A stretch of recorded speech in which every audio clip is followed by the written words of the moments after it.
So I can start fading out. All right, I'm ready to go. Japan. What's it on? 1? Okay, that's good. All right, ready to go when you're on. Cool. Oh, it's not the aux cord is not connected. It's all good. Whatever. Yeah, just fine. All right. Play it over again. All right. We don't need the intro. It's fine. It's so sure? short. Yeah, it's so short. It don't even matter. People even really listen to it. It's so short. Okay. We live. We live. Really? This is welcome to the Introverted Intuition podcast. This is chapter 44. 44, yeah. I think so, yeah. No, I was gonna say 43. You know why I know? Because I fucked up on the last upload. It only recorded. It only would play up to 29 minutes. Yeah. And then I got people in the comments. I got your cousin texting me fucking midnight telling me it only goes to 29 minutes because he wants to finish it. So I had to re-upload. So that's how I know the number. Oh, okay. It's Jeff and Mike. Yo. And we are joined by a special guest. Yes, sir. I'll let you introduce yourself. What's up, y'all? It's me, Good Looking Lee from the Thank Me Later podcast. I appreciate y'all having me here, man. What's going on? Thank you for coming. I didn't think it was going to happen so quickly when you first engineered our episode, when we first got here. Right. I thought it was going to be a while, too. But I was actually expecting the next. I'm always ready. I just be needing a heads up. You know why I thought it would be a while? Because I think you popping out here. Like, you on they TV, you That's on what they talking traveling about. and shit. So I thought we would never get you on until Nah, when later you the hit year. me, you hit me the day before I went away. That was my birthday weekend. So I was like, happy belated. yeah, I appreciate it. So I was like, I'm not working or nothing, but I did come in to record my show. But I only came in for that. Word, After okay. that, I did. You know what I'm saying? So it was just like, I can't. And I wasn't even in New York that Saturday. Yeah. But, yeah, I just be needing the kite. Once I get the kite, I'm ready to go to work. When exactly is your birthday? June 25th. June 25th. Oh, so Yeah, you're it a was Cancer, Monday. too. Like, Yeah, just I'm like Cancer. you. That's what's Cancer. Yeah, Oh, appreciate I'm it. out of number right now. When your birthday? July 12th. It's coming Yeah, up. coming up. Yup. Oh, Yeah, what'd you do for happy your birthday? So they had a surprise for me here. I went to Dorney Park. That's what's up. Yeah, I went to Dorney Park for the first time. That's crazy. First time, damn. Yeah, I just got yeah. excited. I've been Of there, all I've been the there. places for the first time, I went to Dorney, so it was mad fun. What else did I do? I was drinking so much that I don't really remember. That's how it goes. That's what's up. Man. I know I ended up on West 4th on Sunday, that Pride Sunday after I recorded my show. Oh, I was actually out there that same day with my girl. I dropped her off there because she was out there for it. How was it, like, the whole festivities for Pride and all that? Like, Oh, I never go to those. Yeah, it's too many people. I had on new sneakers, couldn't do it. But after, people just walk around where everybody's at. I went to a taco spot. You can't go wrong, $4 tacos. oh yeah, never. Yeah, and they was real Mexican. The tequila was hitting. Word. That's really what I remember. Yeah. Did you get a hangover? Yo. Hell no. Okay, I'm good, blessed. good. I'm blessed. I feel so bad for people who have Yeah. hangovers. Yeah, I'm Because I blessed. can't take them. I cry every time and shit. Yeah, Yeah. They say if you just drink a lot of water and you, no matter Yeah, how I much do you that drink, anyway. I Oh, drink yeah. a gallon every day, and then I started drinking in between. So it was like I can't really get too. Can I curse on here? Yeah, of course. whatever I you can't want. get too fucked up, but I'm lit right now, so it was good. I don't know too many censored podcasts that don't let you curse or don't want you to curse. I've been on one. Was it hard? It was probably hard to. It was hard when I was thinking about it, but during the show, it was easy. Oh, Okay. It was easy. My listeners don't know that I can't curse. Like, I have an episode that's out today. My first episode, I didn't curse one time. I only used one sound effect. Mm. And everybody was like, yo, what's wrong with you? I'm like, nah, I just want to show y'all variation. You know what I'm saying? I can do it. I just don't. Yeah. Yo, Yeah. Actually, I should try that one time I because just like don't. I don't know, it just flows off the mouth. Exactly. we're so like accustomed to it now. It's kind of hard to. If you think about trying to stop, you're not gonna stop. You're probably gonna curse more. Yeah, because you're thinking about it too much. You know? Yeah. Yeah. It's funny you mentioned a new episode though, because I meant to listen to it on the way here, but while I was at work though, I caught up on a few episodes, so I definitely got some Appreciate it. questions. How you like what you're hearing?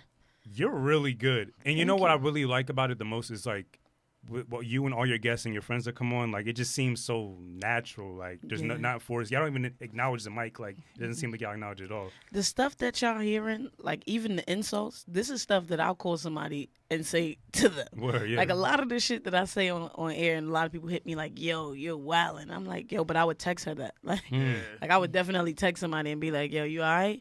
Yeah, why, what happened? Now you ugly.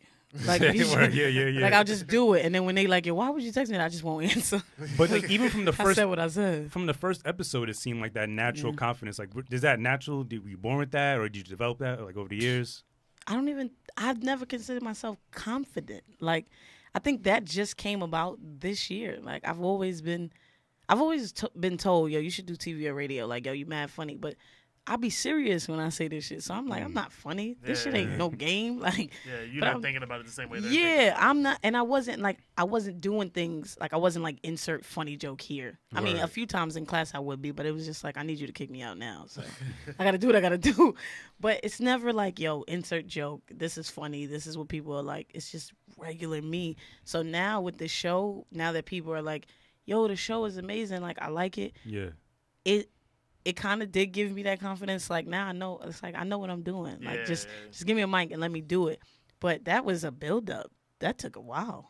Even the first show, everybody's like, yo, you didn't sound nervous at all. I was so nervous. Yeah. I was so you jumped nervous. right in immediately. And I was like, damn, like, we starting already? Like, I was nervous. We had to ease into the pool of podcasting before we, like, really got... I feel like we're still working on getting confident and not acknowledging the mic, but... Yeah, I don't know why. For some reason, like, right when we're about to start, like, last minute I just get nervous, but then it goes away really quick. That's good. Yeah. That's good. It reminds you, be humble. Especially because, like, it makes it easier because we know each other. Right. If we were just two strangers on the network or whatever, just in general, trying to work it out, it wouldn't be as positive. That's how I feel with some of my guests. Some of my guests, like Raquel Savage, the sex worker. I've never met her. She's hot. But yeah, she is. She is.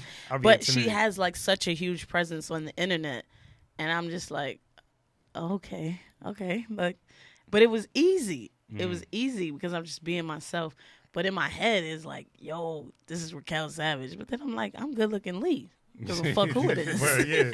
I don't give a fuck who it is. Word. I'm gonna get the job done. You know what I'm saying? But the confidence thing, as you go, it comes because I'm just figuring it out as I go. There's shows that people will hear me be like, yo, y'all hear that? Put your phone on airplane mode. Stop playing with me. And like everybody's like, yo, you for real? I'm dead serious. I'm not gonna let you fuck up my audio. Hell nah, it's your craft. Yeah. And like, I know I had a show ask me like, how do you go about having guests and not letting them overtalk you? And it's just like, this is my show. Yeah. I'm doing it for my listeners, but this is my show. You know what I'm saying? It's not about overtalking. It's more about me controlling where the conversation goes. Yeah. Like, I've had people try to, like, dodge my questions, and I'm like, okay, I'm just going to ask again. Yeah, and I noticed also you're a good listener. Because, like, you stay focused on the topic, and, like, you don't if they go off on the rails, you bring it back. Thank you. So I think that's, like, a good trait of any interview as we try to do more interviews. You're, like, our fourth guest, and you're first female guest. Wow. See, that's dope. I'm just out here breaking records by mistake. Yeah. Yeah, by mistake. I'm blessed. Definitely honored. Yeah. Thank you. I appreciate that. Y'all doing good. Y'all 40 episodes in. I ain't there. Yeah. Hey. Somehow. Hey. Somehow we made it this far. I thought he would have jumped shark like a while ago, but. Nah. I'm still enjoying this. I like doing this. What do y'all like about podcasting? All right, so our podcast is called Introverted Intuition. My bad. Right. No, go ahead. I've always been naturally a quiet person, but I've always had like such intense thoughts. So, like when I talk to one person, I'll just go off on the rails and just keep like blabbing it out. Right. But it feels more comfortable for me to like say it freely and knowing a bunch of other people are listening and people who actually share the same opinions is kind of crazy. So I don't know. It just feels good to just speak freely with no judgments and you'll get the comments, but that's fuck them. Yeah, who cares? Yeah. I mean, it's nice to like. I've always like didn't like really hear myself back that much, but like listening to myself back and like just listening to things that comes out of my mouth. Cause like some people say like I say like I wouldn't say real wild shit because I don't think wild shit comes out of my mouth, but just hearing myself back like it just helps me like I guess learn the way I talk to somebody. I guess you know what I mean. Yeah, it definitely helps become a better communicator for sure. Mm-hmm. And I don't know, it's just fun to just talk shit with your friends, pretty much. Yeah. It's funny you say you didn't like listening to yourself. I hated myself on the microphone. I couldn't stand it. But when something is for you, you can't run away from it. I didn't like being on a microphone at events or anything. And now I listen to my show first thing in the morning, usually when an episode drops. But I don't listen to it full through, though, because I've done it already. Yeah. So it's just like, I just check it out. I just check it out, make sure everything sounds right, skim through it. And it's like, it doesn't bother me. I host events now. They love how I sound on the mic. I love how I sound on the mic. But I think that's where it comes from. I think that's why people love the show, because they can hear that I love the show. Like, for the first episode, I'm sure nobody got to it until we were maybe 3 in. But I loved the episode. You know what I'm saying? So it was like, I'm my biggest fan, so I don't really need nobody else. And then it was like, damn, y'all really fuck with my shit. So then it was like, oh, this is dope. Because I used to listen to the episodes full through. I probably got to get back to that. But now it's just like, I just be doing so much. Yeah. I'll skim through it, make sure it sounds right, and I'll leave it. and then I'll get like the notifications like, yo, this is crazy. Yo, why you said this? Yeah, Yo, that's why. And I'm just like, wow, thank you. I just be stuck. Were you like hosting events before podcasting, or did it come all together at once? Here and there I was. It wasn't as consistent. Gotcha. Yeah, so like now it's like, yo, Lee, do this for me. And I'm just like, yeah, pay this for me. Like, what you talk about? But, you know, it's I'm getting more things now come to me because of the show. Because I'm reaching more people. Word of mouth travels fast. Yeah, and for sure. people wasn't really taking me too serious with the hosting thing. Like I did a gig right before I started podcasting, and then it was like, yo, we gonna reach out for the next one. I was like, all right, I ain't hear nothing. Then the shows started coming out. Then episode after episode, and then it was like, yo, Lee, we need you. And I'm like, what? I ain't been waiting for you for months. What's like your audience like? Is it kind of like one kind of like cultural group, or is it more diverse? No, I've been hitting diversity lately. Thank God. You saw like one person in the crowd, like, damn, you fuck with me, like, yeah, like yeah. You know what though? That person that I'm like, what you doing listening to my show? It's actually Matt and Brianna. Oh, they consistently listen. Yeah, Yeah. Brianna actually said that on the episode I listened to when you interviewed her. Yeah. She seemed like a big fan. Yeah. And that's a good. Yeah, that's Brianna's a good fan been to a have. fan for a while, and at first I'm like, you don't even have that many shows here, so of course you're a fan. You got you got like 5 shows. You listen to all our shows. It doesn't count. But like Hey, well, she's listening. Yeah, but I'm like, it doesn't count. But as we started growing as a studio, we have enough shows where she never has to listen to my shit ever, and she's a consistent listener. You know what I'm saying? Like she's always like, yo.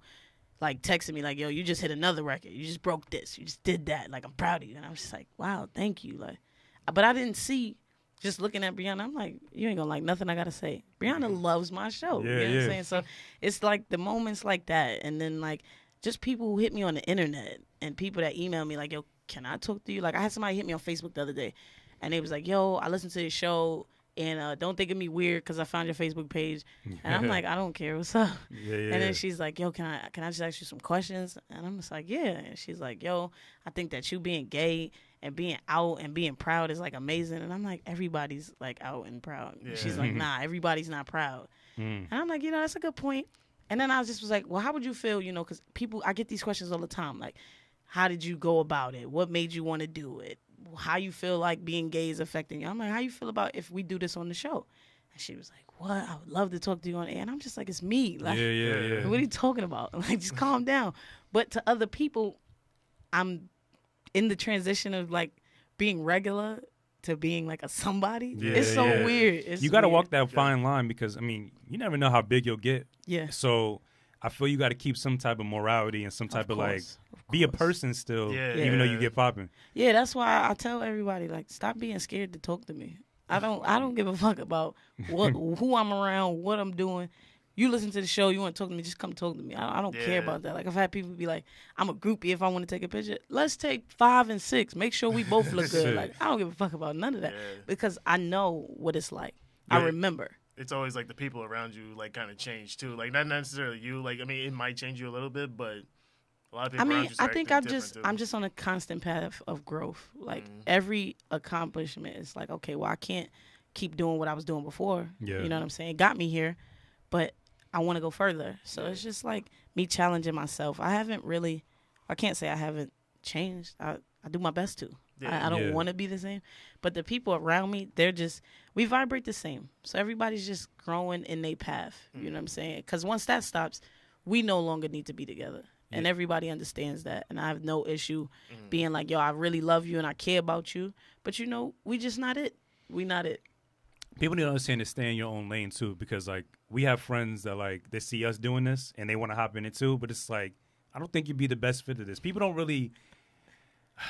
I feel like they don't appreciate their own talents and they get inspired easily sometimes, but people need to recognize that not everything's for you. Like, just because you see other people doing it doesn't mean it's going to be easy for you. Right. So I think that's... I deal with that a lot. Oh, people... Yeah, I deal with that a lot. People try to hop in and try to join you, be a co-host and all that? Yeah, like, everybody's just like, yo, I want to help you with the show.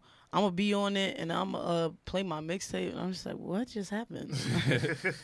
What are you talking about? I'm not playing your mixtape. You don't even play your mixtape. Like, what are you talking about? And then it's just like, oh, well, you should do this with the show, and you got to have this. And I'm just like, but if this is all you need to be successful, why are you not doing it? I was about to say that. How you going to sit here and tell me you don't have a show? Yeah. So you should make a show and do everything you're telling me. Otherwise, you should just sit back and relax because I got it. You know what I'm saying? Like, I'm always open to suggestions. I love collaborating. I just have sessions where it's just like we just bounce ideas off each other. And I love that. But don't tell me what I have to do to make my show better than it is when you're doing nothing that I aspire to do. Word. It's just like you don't take weight advice from a person who's not in the shape that you want to be in. You don't take financial advice from a broke person. That's a fact. I'm not taking no creative advice from a person that's not creative. Non-creative people are the most dangerous people to keep around you because they always have, like, basically what you're saying, they always have an opinion about your shit, but they don't really do nothing except do their 9 to 5 They don't and go have home. nothing to lose, but will help you lose it all. Just doing what the fuck they telling you to do. How you know what I'm supposed to do? Because why you not doing something? Yeah. You know what I'm saying? I just feel like a lot of that should just be tuned out. And I do it with people that's close to me. Like, I do it with family members. Like, yo, you should do this for your show. Get all kinds of girls to promote your show. What I'm hitting these girls up for? Like, for what? I'm doing amazing, and I started my promotion myself. I'm doing amazing. Like, I just hit 10K downloads. Nice. Yeah, I just hit 10K downloads. I don't even know 10K people, and I didn't ask no girls. I'm doing okay. So you just strictly promote through social media, or do you if you just happen to be in a function or whatever event you're hosting, you like shout out your podcast? If I'm on a microphone anyway, they know about my podcast. Okay. But I mean, it's been heavy social media. I've hosted parties, and every hour I gave away free drinks, but you had to follow the Instagram page for the show. Yeah, like it just like shit like that. Like you just gotta find a way to like if somebody needs you to do something for them, one hand gotta wash the other. Gotta be mutually beneficial. If I'm a host your event, I need everybody to know I got my own show. So it's just but it's stuff like that. Like it's not hard. You know what I'm saying? Like even once they follow the show on Instagram, it's no guarantee they're gonna listen to it. It was no guarantee. I didn't know until I saw the numbers spike. And even then, I don't know that it was these people from the party because word of mouth is crazy. Like, after I did Brianna's show, I think you hear it on the recording. Right after, we was talking because she's from Ohio. Yeah. And right after, it's like, yo, I just got word that Cleveland, Ohio is like my #1 city. I'm sure nobody from that party was from Cleveland.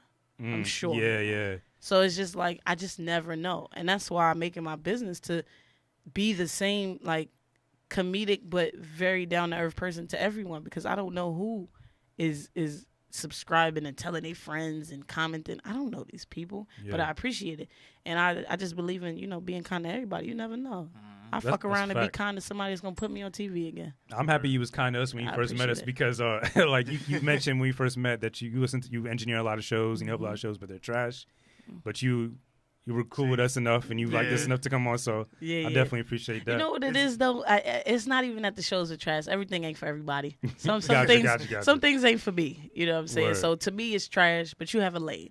And I always tell people when they ask me, like, yo, my show sound alright, I'm just like, you like it? If you like it, I love it. Like, I don't know what else to say because I don't listen to it for, like, oh, yeah, I got to hear this.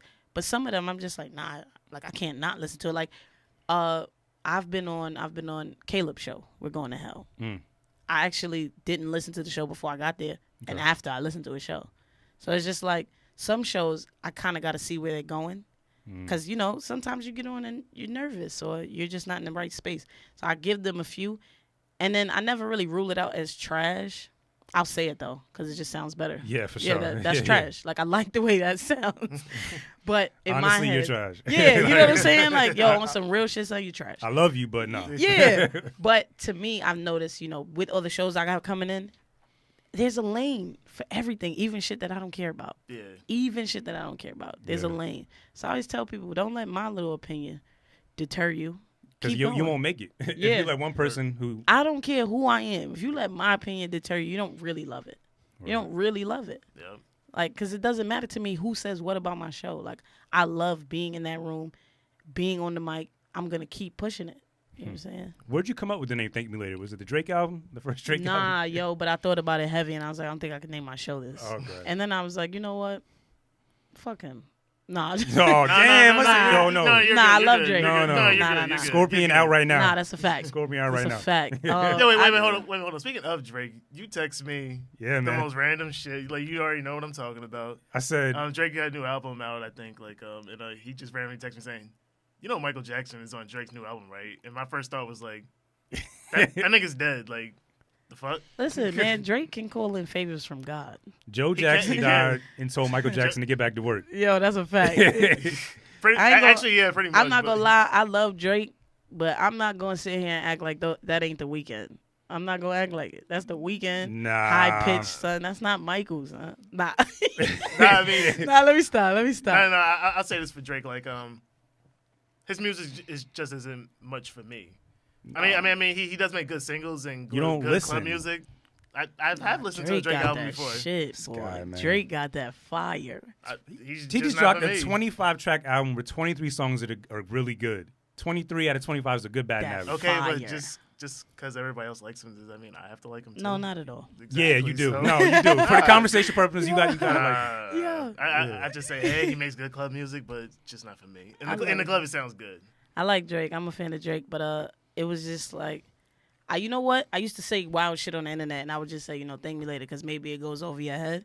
And like, I would just like write it. Like, I remember one time I was like, just don't be attracted to money. Don't think because the bottom of her shoe is red, it's a Louboutin. Thank me later. And then it was just picking up. I just kept doing that shit. Like, I think like one time I was just like, oh, just because he swipes a card with confidence don't mean his name is on the card. Thank me later. And then you know what I'm saying? And then it was just like, I was just like, if I go in the studio, that's the only thing I could think of. I was like, fuck it, I'm running with it. Thank me later. And now, like, when I see people and they be like, yo, tie your shoe. Thank me later. I be like, that's crazy. I be like, that's wow. I don't tie shoes though, so be easy. So how did your journey or your, I guess, job start with Gotham? Like, okay. How did you meet Brianna and Matt, for starters? I'll be honest with you, right? So I was actually working with my friend on a web series. And I had put like an ad on Craigslist for like a crew. And then I'd always been hearing this whole radio TV thing, but then I had checked iHeartMedia. They said you needed 30 years for the job that I wanted. It was like one of the best speakers or whatever. And I was like, 30 years? I'm only 25. So I was like, this can't happen. And I said, I'll do it myself. Bought mad podcast equipment. And I'm like, I don't really like y'all. I don't really want nobody in my house. Not because it's a bad house, it's a nice house, but my family's here. So then I was like, I'm going to find a studio. So then I put out an ad for a podcast crew and a co-host. And I just wanted to see where it got me. And a few people hit me up, but I was like, no. Then Matt hit me, and he was like, we could schedule a tour. And as crazy as it sounds, I went to the tour. And we was in a different building. We was in a sketchy building that's like 15 minutes away from here. I walk past it often. And I sent my location to everybody that I was talking to in my text, because I'm like, if I'm missing, this is where I'm at. Because I'm like, these two tall-ass white people just came to get me. It's over, son. Word, they are OD tall. Now I think about it. Yeah. Brianna's tall, Matt is tall. So, shout out to them. Yeah, facts. That's a big fact. So I went, we did the tour, and it was just the best thing. And I was like, this is in my price range. I could do it. I said, all right. So then he told me, you could come in your first session, just so you could feel it out. First session, I did it, and I just was like on an adrenaline rush. The next session I came in for, I did 3 episodes back to back to back. And then we got kicked out the studio. So it was like I had just finally got into a groove of people wanting to talk to me, and then we get kicked out. Damn. And we was out for a month, so it was around Christmas. So then Brianna writes me, and she's like, yeah, we're going to be back January 1st. So I said, all right, cool. Then everybody that I was hitting up, like I was supposed to have a session the day we got kicked out. And I was like, fuck, like, I'm sorry, y'all, I can't. I don't have a studio. And when we got back, we've been here. And, like, right before we signed for this building, she asked, like, are you going to wait with us? Are you going to wait it out? I understand if you don't. And in my head, it was just like, what else am I going to do? Like, I had just moved back from England. I'm just like, I want to do the show. So I'm like, what else am I going to do? Yeah, I'll wait. And she was like, word, thank you, yada, yada. And we get here, and I just started going nuts in the studio. Every week I'm in here for 3 hours, 3 guests, back to back to back. And it was just like, the show just started picking up. Out of nowhere, I'm just getting these texts like, yo, you just did this. You just did that. Yo, you number 1. I'm like, what? It's been that way ever since. So I've been going for 9 months. That level of trust would have kind of like, I would have been at odds with that month off, and then maybe coming back, and who knows what happened to this building, you know what I mean? So was it just you trust them as people, or just the situation? I doubt it. I didn't even know them. Oh, damn. I doubt it was them as people, but they did seem sincere. It was just me taking a risk and betting on myself, really, because it was just like, I want to do it. And if I want to do something, everybody who know me know, if I want to do something, I'm going to do it. Word. So it was just like, what else I'm going to do? Like, in between the gap, I had called another studio because I'm like, yo, I got mad shit I want to talk about. I asked the lady, how much you going to charge me? I just want to record one episode, and I just need you to distribute it. She said $450 for 45 minutes. I said, what? She said it again. As she was saying, I hung up. I'm like, you bugging. Yeah. So then I was like, yo, I'm in a good position here. You know what I'm saying? I could get it done. And I said, you know what? If it's meant, it's going to happen. And I'm going to wait. I'm going to wait it out, and I'm going to see. And since we got in this building, I've been good. That was January of this year. Mm-hmm. I just started podcasting in November. And you're only on 2 seasons, right? Yeah. Are you going to continue the season format? Maybe not. We probably do 3 and then just keep going. But, the seasons came about just because I had a co-host. I got my PR lady. She's with me a lot. And it's like we just take an energetical beating, like just coming in contact with all these different energies. And sometimes, like, we all have other things. And it's like, even me, sometimes I'm just like, yo, I'm here all day anyway because I'm engineering.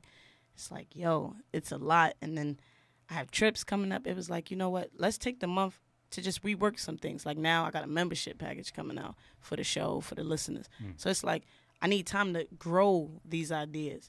And being here every week, every month, sometimes it shortens the span of time I have to focus on these ideas I want to do, like the workshops and the seminars. So it was just like, all right, cool, let's take a month off. And by the time we came back for season 2, I knew all the incentives I wanted to give people to listen to the show. I had done a giveaway. I did a clothing drive for homeless people. We gave away mad stuff.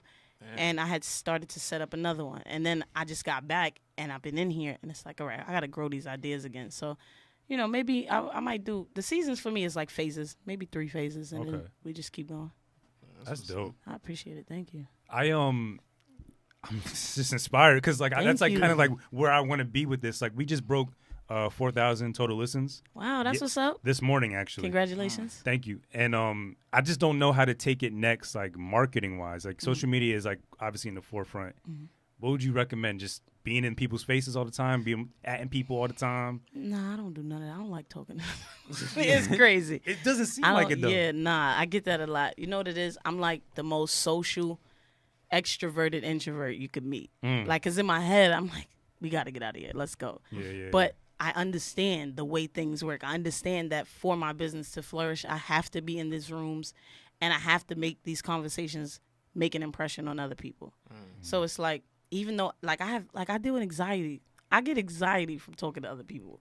But it's like, oh man, tell me about it. Sure. Yeah, you know what I'm saying? You know what I'm saying? So it's like, am I going to let that stop me? No, because I love what I do. Like when I'm on the mic, it doesn't feel like anything. It's getting started. Yeah, exactly. It's getting started that I be like, yo, what am I gonna say? I'm gonna fuck up. When I'm in, I'm in. Yeah. So for me, I would say you don't have to like add people, but just make sure it's there. Like Instagram has a story now. Make sure it's on your story. Make sure like repetition sticks with people. I get messages from people on Instagram that they don't like one picture. I haven't spoken to them since high school. And they like, yo, I'm really proud of you. Like, you doing your thing. Like, I listened to the show. And I'm just like, what? You couldn't like my fucking picture? Like, that's a nice outfit. Double what are you tap. Talking about? That's you know all it takes. 2 seconds. Yeah, like, to just make sure it's there. You know what I'm saying? So, if I would say put it on your Instagram story. Put it on your page. Like, yo. Like, but, like, I'm really nice with words. So, like, I'll put up a post of the show because I actually listen to it. And I'll just put up, like, the screenshot of my podcast app. And I'll just be like, yo, not for nothing. Whoever baby mother that is in my DMs, I need you to cut it out. I'm telling. And then, like, the next thing, like, yo, I listened to this episode. Yo, you stupid. And I'm just like, yo, it had nothing to do with the show. But, people respond to different things. Just keep doing it. Just make sure it's there. I think our conflict is he doesn't have social media, like, at all. So, like, it's like I'm, like, doing all the promotion, but it's like, well, I wouldn't do so much. I wouldn't say he's doing all the promotion, but like you do the word of mouth shit. Yeah, pretty much. Because like last night, like I was on the beach last night, and we were like playing music and stuff like that. And I was like, yo, anybody want to listen to like my podcast like real quick? Blah blah blah. I mean, I just didn't put it out there like that. We were already on the conversation, but like we put it out there, and like people started subscribing, listening, and stuff like that. Like a lot of people, they eventually come back and they like, yo, like You and your homeboy, your boy, like y'all really good at that. Like y'all sound like natural radio personalities and stuff like that. So I mean, that's good. That's dope. I think that if you should probably just get on social media. Yeah. But it's like you don't have to let nobody into your life. You know what I'm saying? Like it could be totally for show purposes. Like what if y'all made a show Instagram and you ran it? Yeah. I thought That about way, that, yeah. that way nobody has to know anything about you. You know what I'm saying? It's just the show. Like I got the idea. Well, my PR lady was like, it's time to give the show an Instagram. I'm like, it's not. I don't have time for that. I have one page and we're just going to do it from there. And then she was like, but think about it. Like some people respond better to business with everything set in one aesthetic. Yeah. Like nobody wants to be like, okay, the thank me later email, the thank me later Facebook, but then it's good looking Lee on Instagram. Some people that turns them off. So she said, just to look better, do it. That page is doing amazing. I was so against it in the beginning. It's doing amazing, and then it makes you think about things like, okay, well, I got to clean up my personal page. Not that there's anything messy, but I got to clean it up because I'm not who I was in 2013. Yeah, maybe advertisers looking and all that too. You know what I'm saying? I'm not who I was in 2013. Like, I'm not sleeping under the school mascot. Like, I'm not doing it anymore. You know what I'm saying? Wait, you did that? Yeah. I went to school in North Carolina, and I just was drunk. I fell asleep. Like, we were the Knights, and there was a night in the middle of campus, and I just couldn't make it to my room. So. Wait, wow. okay, Yeah. so were you born in North Carolina and you Hell moved here? no, I'm oh. from Brooklyn. I was about to say, okay. you got I'm that from Brooklyn accent. Brooklyn. down, All right. But I always knew I was going away for school. I went to Herkimer outside of Syracuse. Then I got a scholarship to North Carolina. So And you finished out college and then came back to... it wasn't that easy. I've been on like a college tour. Like I went to Herkimer. I went to St. Andrews, and then I even went to SUNY Canton, and then I went to City Tech, and I graduated from City Tech. Dope. Came back, and I said I was done with school, really. And then it was like, you know what, you got the knack for it. Let's do it. Yeah. And I went, graduated. Thank God it's over. That's how I felt too. Yeah. Like I finished just to get it out the way. Cause Yeah. My aunt and my sister really, they asked me to finish. And then I know my mom would have wanted me to do it. So I was like, all right, cool, I'll do it. At first I was like, no. And then the year that my sister was like, yo, I'm going back to college, you should go. I'm like, nah. That same year, my sister had passed, so I was like, all right, I'll do it for my sister. And then my aunt was like, yo, whatever you need, I'm going to support you because I want you to graduate. And then, like, right after my aunt passed, I was like, this is a sign, Lord. It's a fucked up sign, but it's a sign. I'm going to do it. Yeah. So, when you set your mind on something, I was like, fuck it, I'm going to do it. I was working 2 jobs. I was doing photography, so I was doing that. I was running a freelance business. Dope. And I did it, and I was like, yo. And then they said the whole shit was free, but nothing's free. And I said, I'm not going back no matter what. Yeah, hell no. Fuck it. Yeah. No matter what. I thought about it, though. I did think about it, because I graduated with a degree for photography. Yeah. But now I'm in radio, you know what I'm saying? But I'm learning as I go. I'm good. Yeah, I'm I got a going back. psychology degree, so it kind of is under See? this umbrella a bit. But I didn't see myself like having an office with a fireplace and a leather Right. couch, anything like that. So I've just really just been working just random jobs. I work at a pharmacy now. Okay. So That's usually how it works. I know somebody with like a biology degree sells sneakers. yeah, it like Your degree doesn't determine what you're going to do. and it's not even guaranteed with that piece of paper. Exactly. So it's Because I got my pictures in a magazine. I did exhibits before I had my degree in my hand. I graduated 2016. They didn't give me my diploma until 2017. I think they forgot about it at one point. And I was just I thought like, they give it to you like as soon as you graduate. Like I thought you they, like, mailed supposed it- to, Yeah. but the way my credits were, I did everything they told me to do. And when I transferred, I told them I don't need a math class. yeah. And they was like, no, you do. I took 2 math classes because I failed one and I passed it. And then they kept canceling classes because not enough people enrolled. And it seems like I went to like 4 advisors and nobody saw that this one fucking class was missing. Wow. So when I graduated, I technically was missing a credit and I wasn't supposed to graduate, but I had got an offer to go to school in Ohio. And I was like, I can't take it because of y'all. And then I just like made them feel bad. I was like, I'm going to take it, fix it. And then they substituted a class. So technically they put me in 2 graduation ceremonies. So I graduated in 2016, I walked, and then in 2017 it said my name. I was like, I ain't going to 2 graduations. My family they didn't even fucking with me like that. You're wild. So I had to get it a year later. But by that time, everything I wanted to do, I did. I had my pictures out. Everybody knew I was taking pictures. I'd done the shoots. I was working for a magazine, all without the fucking diploma. So once I saw that I could do it on my own, I said, oh, I'm going independent for everything. So is podcasting like your main bread and butter right now? Like no 9 to 5 on the side plus podcasting? or photography? Well, yeah, still? right now, yeah, but like during the school year, I was teaching kids. I was teaching them photography. What didn't you do? God Yo, damn. facts, right? I don't know Like, how. Jesus Yo, Christ. I'm blessed and highly favored. Nobody that knows me would think I'll be in a school. I can't even watch my mouth, but I can. But I can. You know what I'm saying? I was teaching them photography. I actually brought the kids here to record their own shows. Oh, nice. Was Yeah, your yeah, work yeah. ethic like kind of like handed down to you through family members or watching them work, your mother, whoever, or is it just natural? Like, It's a little bit of both. My mom was a hard worker. Hard worker. My mom took care of everybody. Even if you wasn't her kid, took care of everybody. So it was like, so my mom worked. Like, I didn't know that being in the projects was considered like poor until my mom passed. I'm from Marcy Projects. I thought that I was living. I never knew that money didn't grow on trees. yeah. Like, my mom never exposed that to me. Like, I just was always blessed. Like, Jordans, before they came out, I would just wear them to school, like, on gym day. Like, nah, I can't play. You see these? That's great for like a psychological aspect. That's like a testament to like good parenting because if they let you recognize that, you'll grow up like feeling less than inferior to other kids, and it may fuck you up as you get older. So it kind of fucked me up the other way, but it wasn't my mom's fault. It's actually my fault. My mother raised me right. All the wrong I did was on my own. I didn't realize that other children didn't have it as well, and I think that I didn't realize that because I was just so caught up in what was going on with me that I never took the time to look outside. Like, I never spent the summer in New York until my mom got sick. So by the time I was like 10, 11, I'm like, yo, where y'all going this summer? Everybody like, summer camp. I'm like, what the fuck? Your mom is the worst. I was staying in Portugal and in England every summer. My uncle played soccer for the Portugal team. So it was just like, yeah. So right, it was like just, World Cup, like right now, or he nah, did? like Oh. he did. Oh, okay. But I'm about to say, damn. now he has a soccer school in England. So he teaches kids. Like in England, when I'm walking with my uncle, it's like, yo, oh, that's Phil. And I'm just like, calm the fuck down. It's me. It's me. Like, he's nice, but look at me. But I didn't know that other kids didn't get exposed to this. So I'm like, yo, y'all going to summer camp? What are you talking about?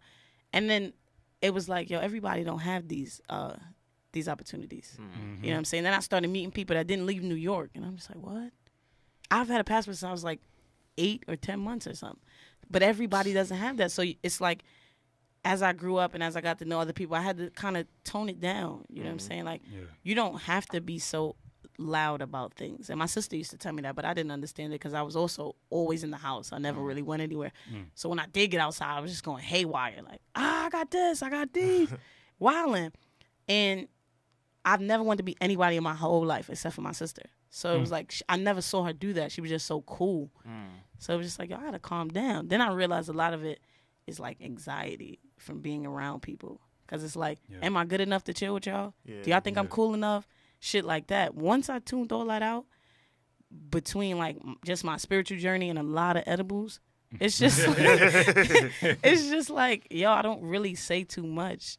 Because for what? Like, I like to hear other people's stories. Yeah, That's dope. I'm afraid of edibles, but my spiritual journey involved acid like 2 years ago.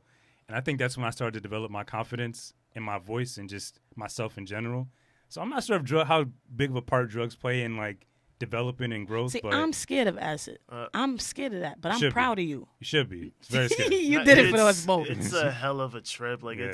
but if you go in there like just good thought and everything, you're fine. Yeah. You're, like it's another experience. Like you can't even explain it. Yeah, like I had to learn a lot of the stuff that, like, a lot of the fears that we have aren't real. Like, they're real because we make them, but they're not really real. Like, we're born with the fear of, like, loud sound and falling.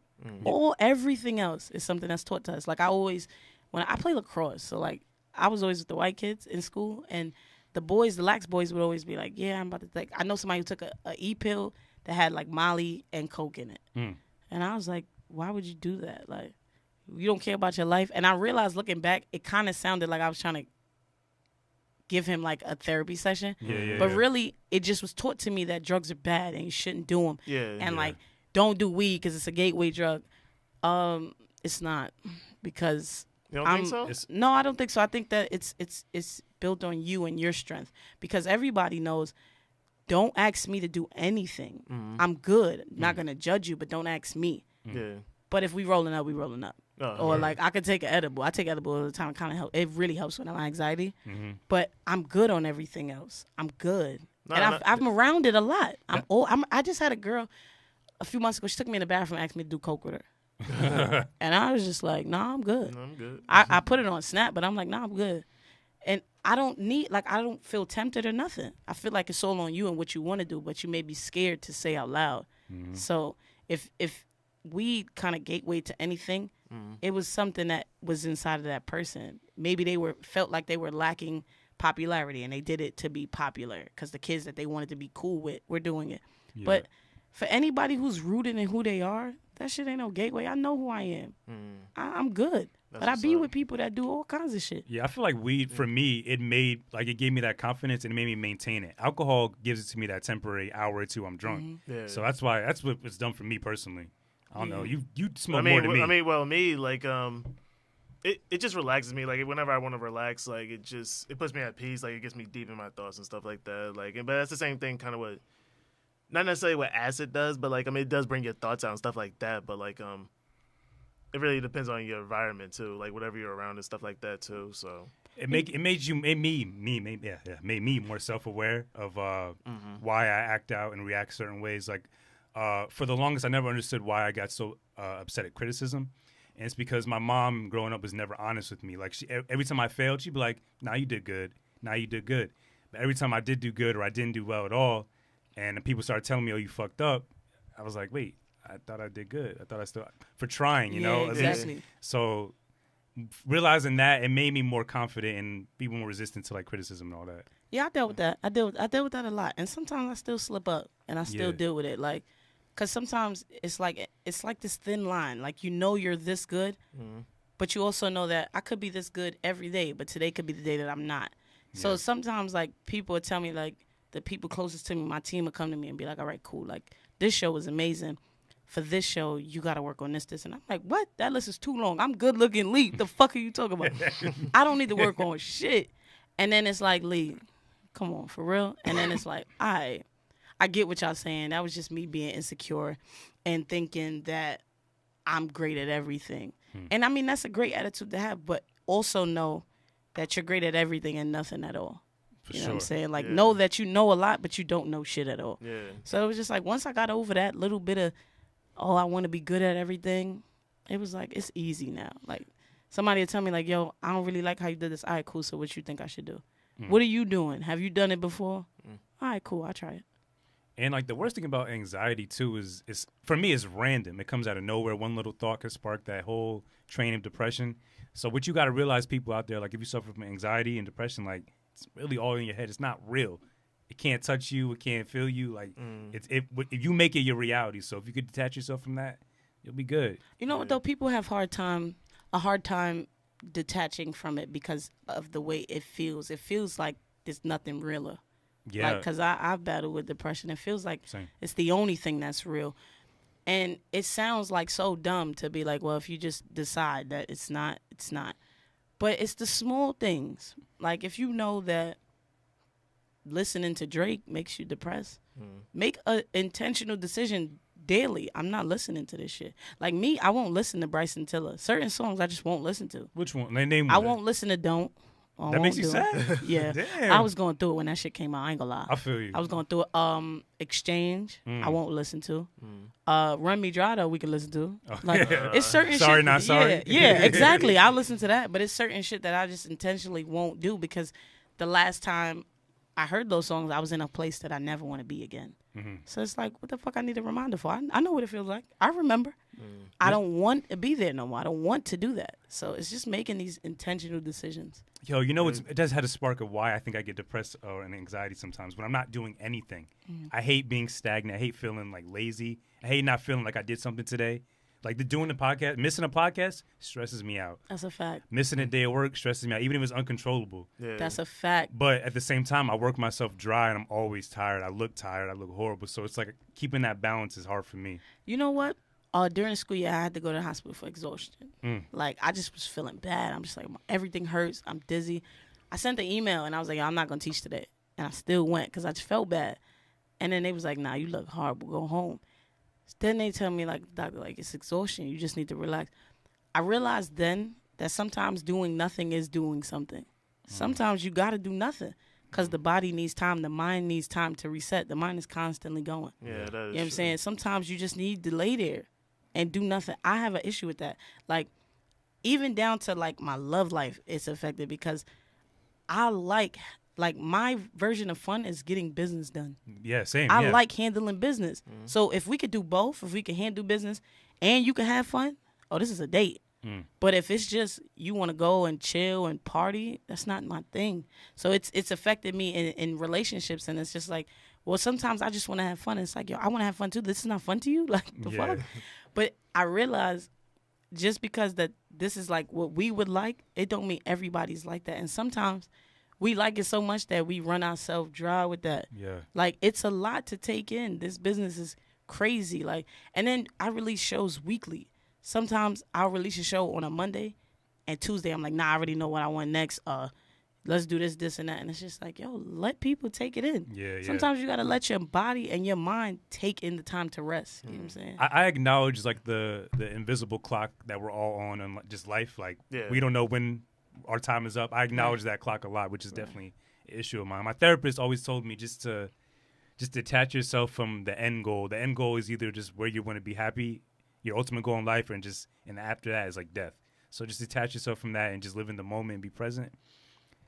It's just hard sometimes, honestly. That shit is really hard. That shit is Yeah. especially when, like, you know, It's they hard. tell you, instead of saying, you know, I'm going to be happy, say things to yourself like, I am happy. Yeah. And, you know, as the time goes on, you will become what you said you felt. That shit is hard. Yeah. I've done it. You know, a perfect example, in January, I just started telling people that my show was #1 out of the studio. I just started saying it because that's really what I believe. Yeah, I just yeah. was like, yo, even if it's not today, there's going to be a day when y'all going to check those numbers and I'm #1. Mind you, I don't check my numbers. I don't care. Only way I know is if Brianna texts me. And it was 7 days later, after I started telling people that, I did hit it. Number one. And I've been there. The law of ever since. attraction. Yeah. The law of attraction. Yeah, but it's just like, I believed it so much when I said that shit. Because I'm like, yo, I might can't show you today, but I'm going to show you. And it 7 days. 7 days. And then I hit it. And I've been there ever since. And it was just like, I know some people like, yo, that's cliche. Like, Yeah. but, I mean, I guess it's all on what you believe. If you really believe it, it's real. We coming for your neck, though, just to let you know. We That's taking a that fact. number two. We taking that That's number a two fact. spot. I hear that all the time, and I'm really happy for y'all. I hear it all the time. I welcome it, but you know, it's just certain things that's for certain people. Yeah, you know. Yeah. Wait, I actually got a question for the both of you. You both actually said you suffer from anxiety and stuff like that. Me, Sure. myself, I never had any anxiety or anything before, but, like, how do you know, like, when, I guess it's coming on or something like that? Like, is it like some kind of feeling or something like that? Like, Yeah. You want to go? God. For me, it's actually kind of like a physical feeling in my chest, and it builds up to my throat, mhm. and then it becomes kind of hard to breathe, and then I feel my eyes water, and I just start crying. Mhm. That comes from it usually starts when certain songs are on, or certain feelings, certain times of the day, and yeah, for me, it's just a physical feeling, and it builds up into like that. I don't know what the word is, existential or just non-existent feeling, but Oh yeah, Yeah. it starts in my chest and builds up. Okay. Yeah, But you- it's triggers, and then like short breathing. Mm. Then it's like it's the same thing. Then I just get emotional. But for me, it's like in my head, like I'll feel it in my chest, then I'll feel the breathing, and then in my head, like my thoughts just start racing. Like, Yeah. what do I like? Perfect example. I saw somebody that I used to be cool with. Mhm. You know, we talked it out, and we just decided. Well, I decided that, you know what, like if it's this simple for you to not fuck with me, don't fuck with me at all. But we not beefing. I saw them, and my anxiety just got bad. Like, cause I was standing there, I was actually trying to get something out of a store, Yeah. but I'm like, nah, that line is wild. And then we met eyes, and my anxiety, I just felt it in my chest start breathing all short, and I'm like, all right, I walked away, and then I'm like, no, they're gonna think that it's beef, and I don't want that. Yeah. Like, I'm not pussy, but it ain't no beef. Like, we talked about it. I don't want you to think I hate you. I don't hate nobody, but I just we good. So I walked back, and I was like, yo, you can give me some water, And I shook hands with them just to let them know, like, it's nothing. But I know if I was in the right mind, I would have been like, I don't give a fuck what you think. I don't give a fuck. Yeah. But it just was like, nah, I don't want nobody to think I'm beefing with them, because I just wasn't in a mental space to be beefing with anybody at the time. And then it weighs on me. And I'm like, nah, don't do that, Lee. Go back in there and say something. Y'all already met Oz. Just say something. It's like the smallest trigger. Like, I think the other day I had like a mini panic attack.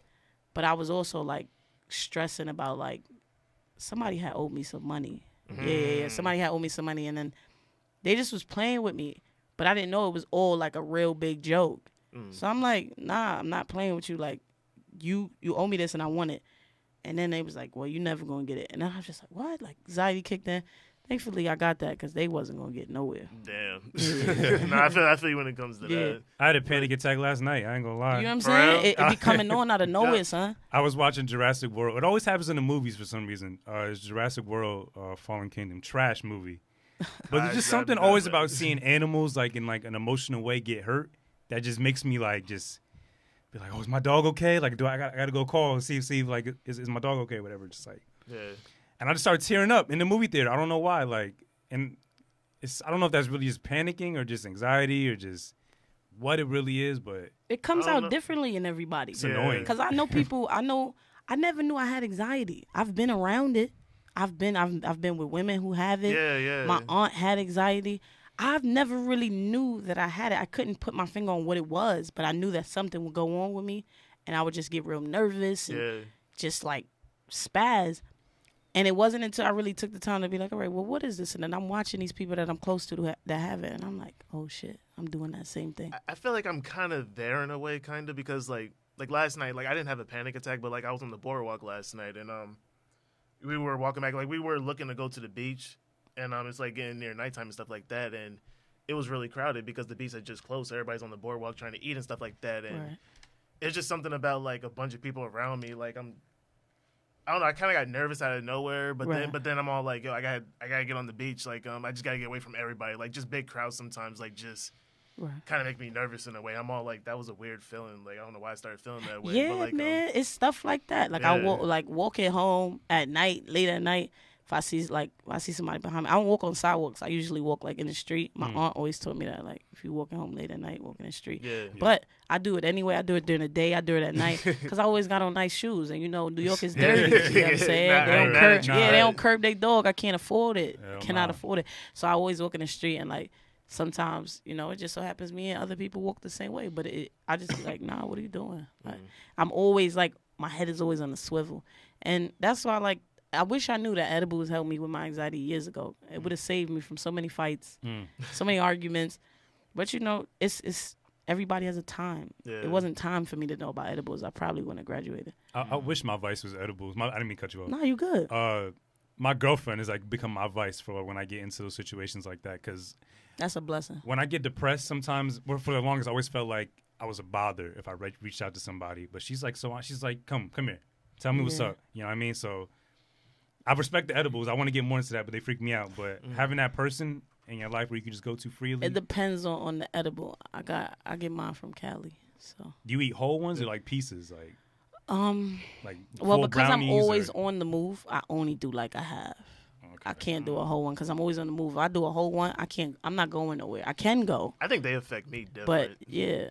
I can go places, but it's like I don't want to anymore. Yeah. You prefer edibles over actually smoking? Yeah.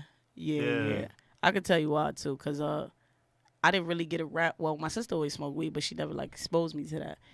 And it wasn't until college where I had the chance to actually decide and see whether I liked it or not. But I ain't never know how to roll, so I used to like smoke out of like a bong, and then we used to do like water pipes. We used to make one. We made one out of like a ginger ale bottle at one point. I did that. And then you know you got the personal joints you just light up and I just was like, it's so many other ways to do this. I don't know how to roll. I'm good. That's I can still get my intake. Yeah. I'm good. And then I've had edibles where they done made me freak out. Like, there's a company called Superb Living. Those is close friends of the show. I first had their stuff when we was in the other room. We was in the other room in this building. And I took like a little piece of the Fruity Pebble bar, Nothing. Still doing the show. Take a little bit more. During the show? Yeah. In the middle of the show, that shit hit me, and I'm talking to somebody. I'm just like, yeah, so quiet. Nothing. And they like, so what, Lee? And I'm like, I don't even know. So I'm thinking, all right, cool. It threw me off. Whatever, it's nothing. We get all the way in the car. We get to West 4th Pizza Shop on the corner. Go in there. I ordered the pizza. And then my stomach started hurting. I'm like, Zoe, I don't feel good. Long story short, we get to my house. I had rented a car that weekend.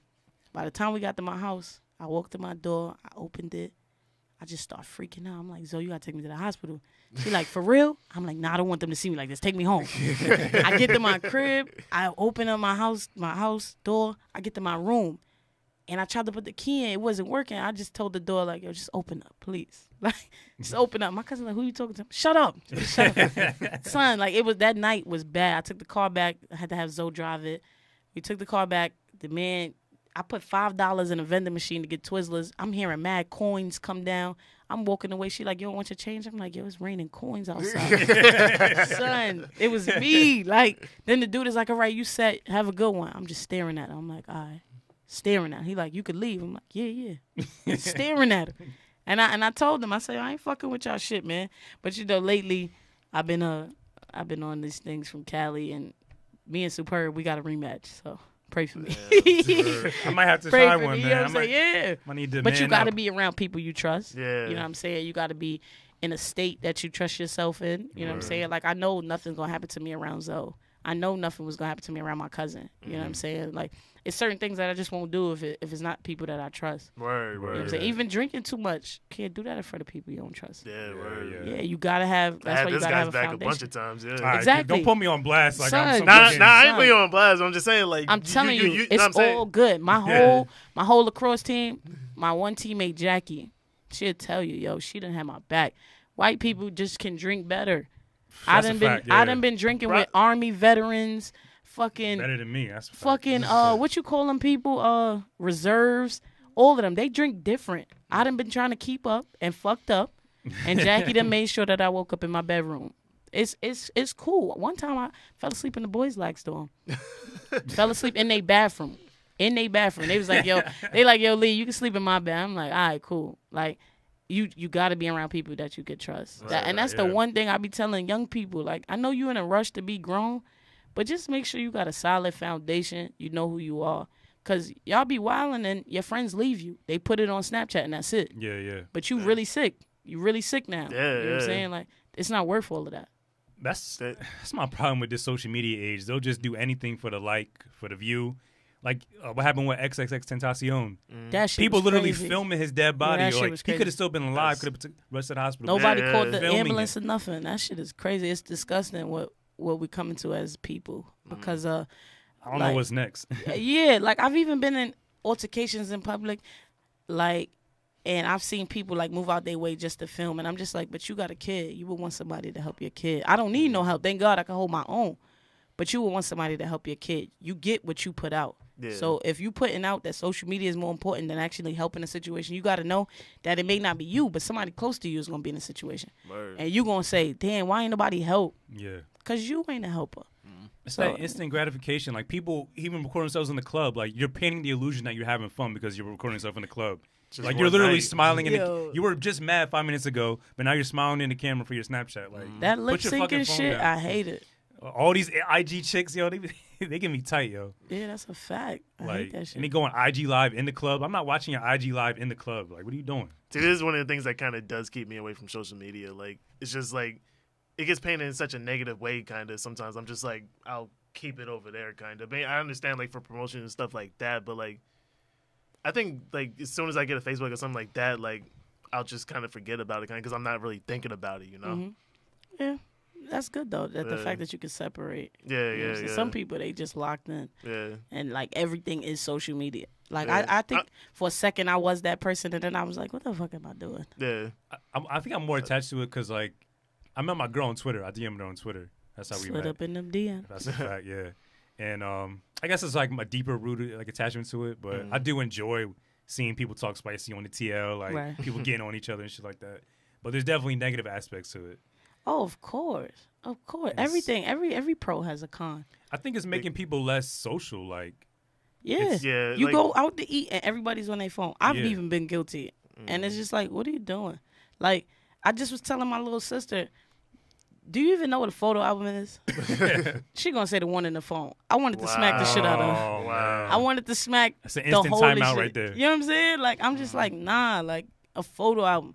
Like, I make sure that I have to put certain things inside of them because the world won't.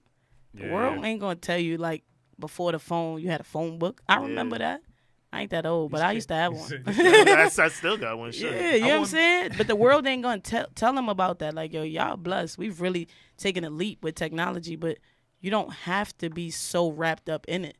Like, it's times where I just tell my little sisters, like, don't let me catch you on the iPads. Yeah. What else can you do? Then they get creative. Let's make glitter slime and shit. Okay, cool. But you don't have to always be on the iPad. Like, you can unplug sometimes. Oh yeah, For yeah, sure. absolutely. I always question sometimes, like, if I have a kid, like, when I would give them their first cell phone, because that'll really make or break, I feel, their growth. Yeah. Because they'll be all up on it. That's where the games are. That's where wherever it is that they. So that's kind of a fear of mine. Of if I give it to them at the right age, I got my cell phone young. I had my first cell phone in 3rd or 4th grade. For real? Yeah. You ever saw the movie Enough with J-Lo? Nah. Nah, It's this movie. She had to fight her little abusive boyfriend. The phone that she had, the ringer was like, I had that exact phone. Same ringer. And I wasn't supposed to take it to school. I took that shit anyway because I'm like, none of y'all got a phone. Aha. And my shit rang. And I didn't know how to turn it off. And my teacher was like, give it to me. I said, I don't know what you're talking about. I said, what you talking about? She was like, give it to me. I'm like, I do not know what you're talking about. But I had a phone. I got my first laptop in like 4th grade. But it was like, I think it's different for me because I didn't really go nowhere. I traveled, but I didn't go outside. Like I'm from the projects. My mom didn't want me exposed to certain things.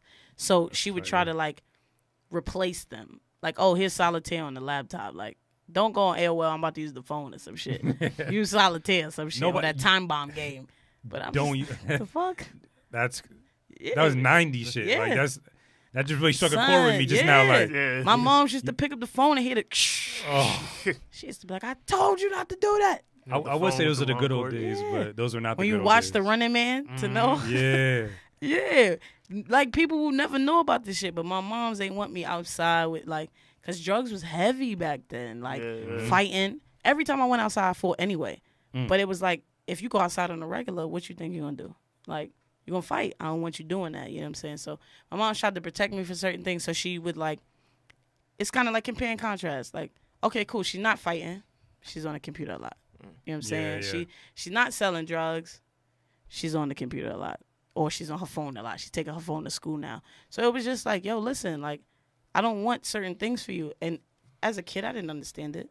But like now looking back, I completely understand. But it's just like you got to find that balance. My mom found the best balance she could find. So like now I know with my kids, I'm not going to keep them in the house. But it's certain things I need y'all to see it because I don't want you to think that that's okay. Yeah. That's not cool. Yeah. Word. You turned out okay. You know what I'm saying? Thank you.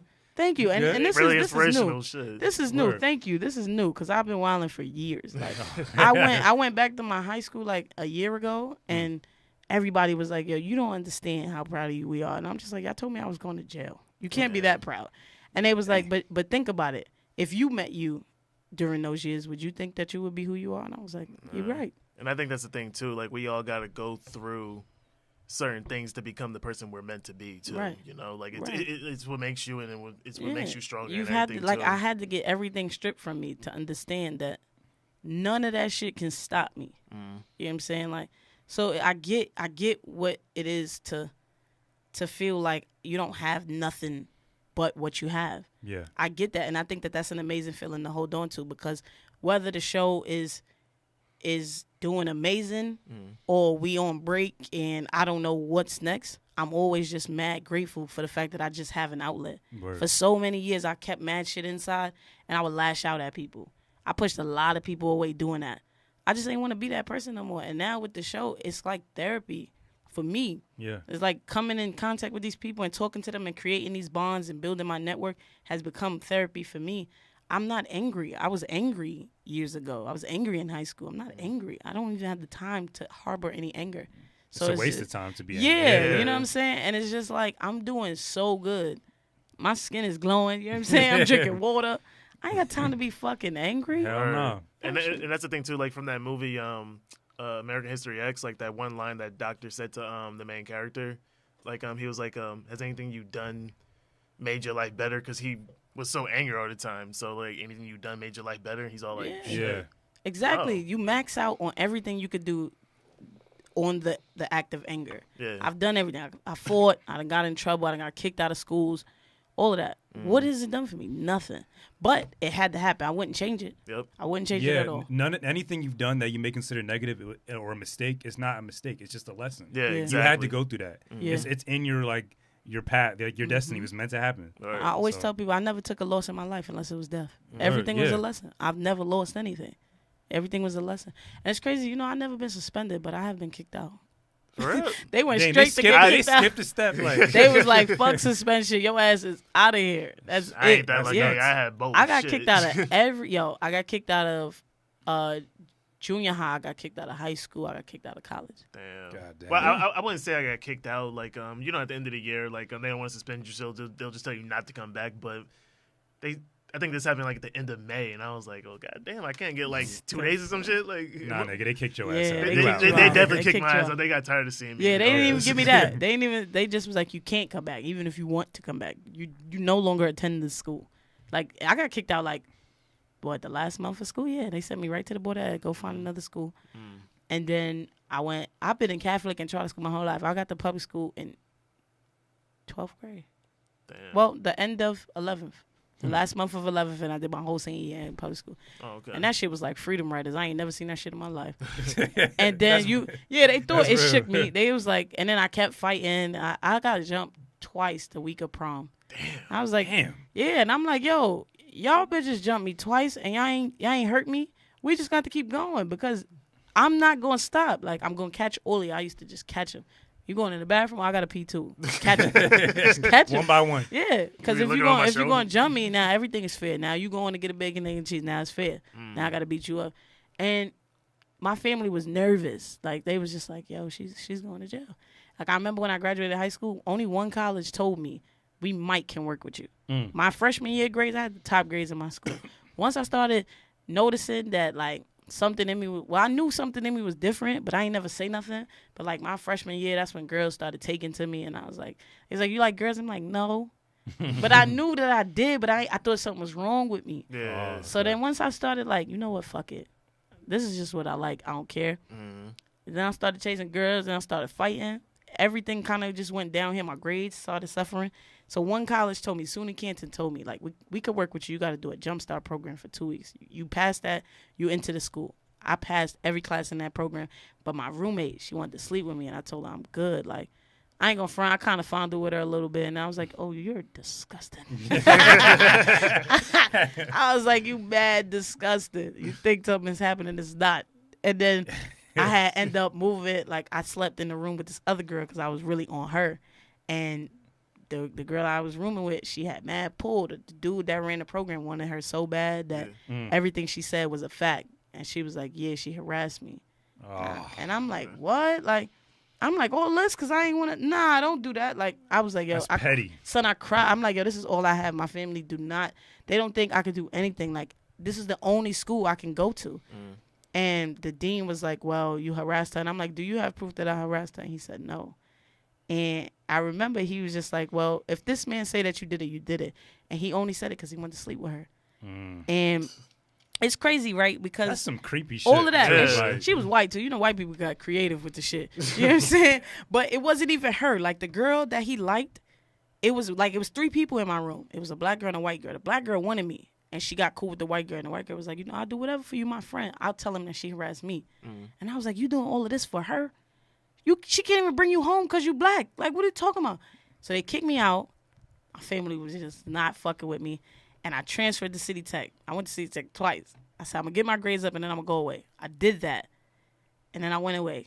My first fight going away, I ain't going to front. I let her swing. I just kept ducking it. She caught me one time in the forehead. I ain't going to lie. But, you know, I let her keep that because at the end of the day, she knew what it was. She knew that I intimidated her. She knew that she couldn't play better than me. She knew she couldn't beat me. She knew that all her friends, I was taking them. So it was just like, yeah, right. I would punch me in the forehead too. You sound like if you saw her today, you right outside, you smack her head again. The shit out of her. Bully the shit Right out of her. I smacked the shit out of her. I come to the Bronx. She live in Co-op City last time I remember. I smacked the shit out of her. Last time you remember. Yeah. Yeah, I I smacked just the did shit out of her. research yesterday. You know what I'm saying? Nah, she said that shit. She said it loud and proud when we was in college. I'm like, bitch, I'm from Muncie Projects. I don't shake. The fuck is you talking about? I don't bend. What are you talking about? Damn. But she did all of that. She fought me, and well, she tried to. And I wanted to press charges to fuck with her life, but then I'm like, I don't play with cops because that's not where I'm from, so I couldn't do it. And once I left there for the scholarship, I dropped out because they lied to me to get me to play. You know, black people good at sports. So they lied. What are we to not recruit good me. at, by the way? Exactly. Black excellence. They lied to me to get me there. Like, they gave me this whole spiel. Oh, listen, they brought me to the school, my name on shit. You know, the whole shebang. Got the people grilling for me. They like, yeah, like, we want you to sign. I signed. I never seen a grill after the day I signed. I never seen a grill at that school. So I dropped out the last year, and I said, I'm going to change my major, or I'm just never going to come back. And I didn't do it for a year. I didn't go to school. And my family was just like, at least you ain't in jail. When I graduated, when I tell you, like, because at first they was like, how's your grades? I never would show them. I'm like, they good. When I showed my family my grade, I've never gotten a C. My lowest grade was a B-. I'm not an idiot. I'm violent. Yeah. Well, I was violent because I'm just like, if you disrespect me, we just have an issue. Yeah. But once I learned how to use that type of aggression to other shit don't even bother me. Like, people, some 30-year-old lady, like 30's not old, but she's 30, and she added me on Twitter and was like, because I had asked, I said, would you let your femme propose to you? Now, I'm typing fast, so I spelled it wrong. So I retweeted it, and I said, look at me like an idiot. Spelled it right. She like, I would let my femme do whatever as long as you spell it right. I'm like, so I go on her page because I'm childish. And that shit say 30-year-old living my best life. I said, bitch, you so dumb. You put living my best life in your bio so people believe it. You're lying. And then At 30, you're questioning what's next. So we going back and forth, and she like, oh, but you ugly. I'm like, my man, your toe is out of your open toe shoe. There's nothing you can tell me today. And like, nothing she was saying was bothering me. And I just told her, I said, listen, I'm not an angry person no more. Go to your job, tell them you want your pension up front, and let's go spend that shit. I want to spend time with you. Go get your SSI and come see me. That bitch blocked me on everything. I was about to say, just hit you back. That bitch blocked me on everything. I'm like, I'm not about to get mad for what? I've done that already. I've been mad. Fuck that.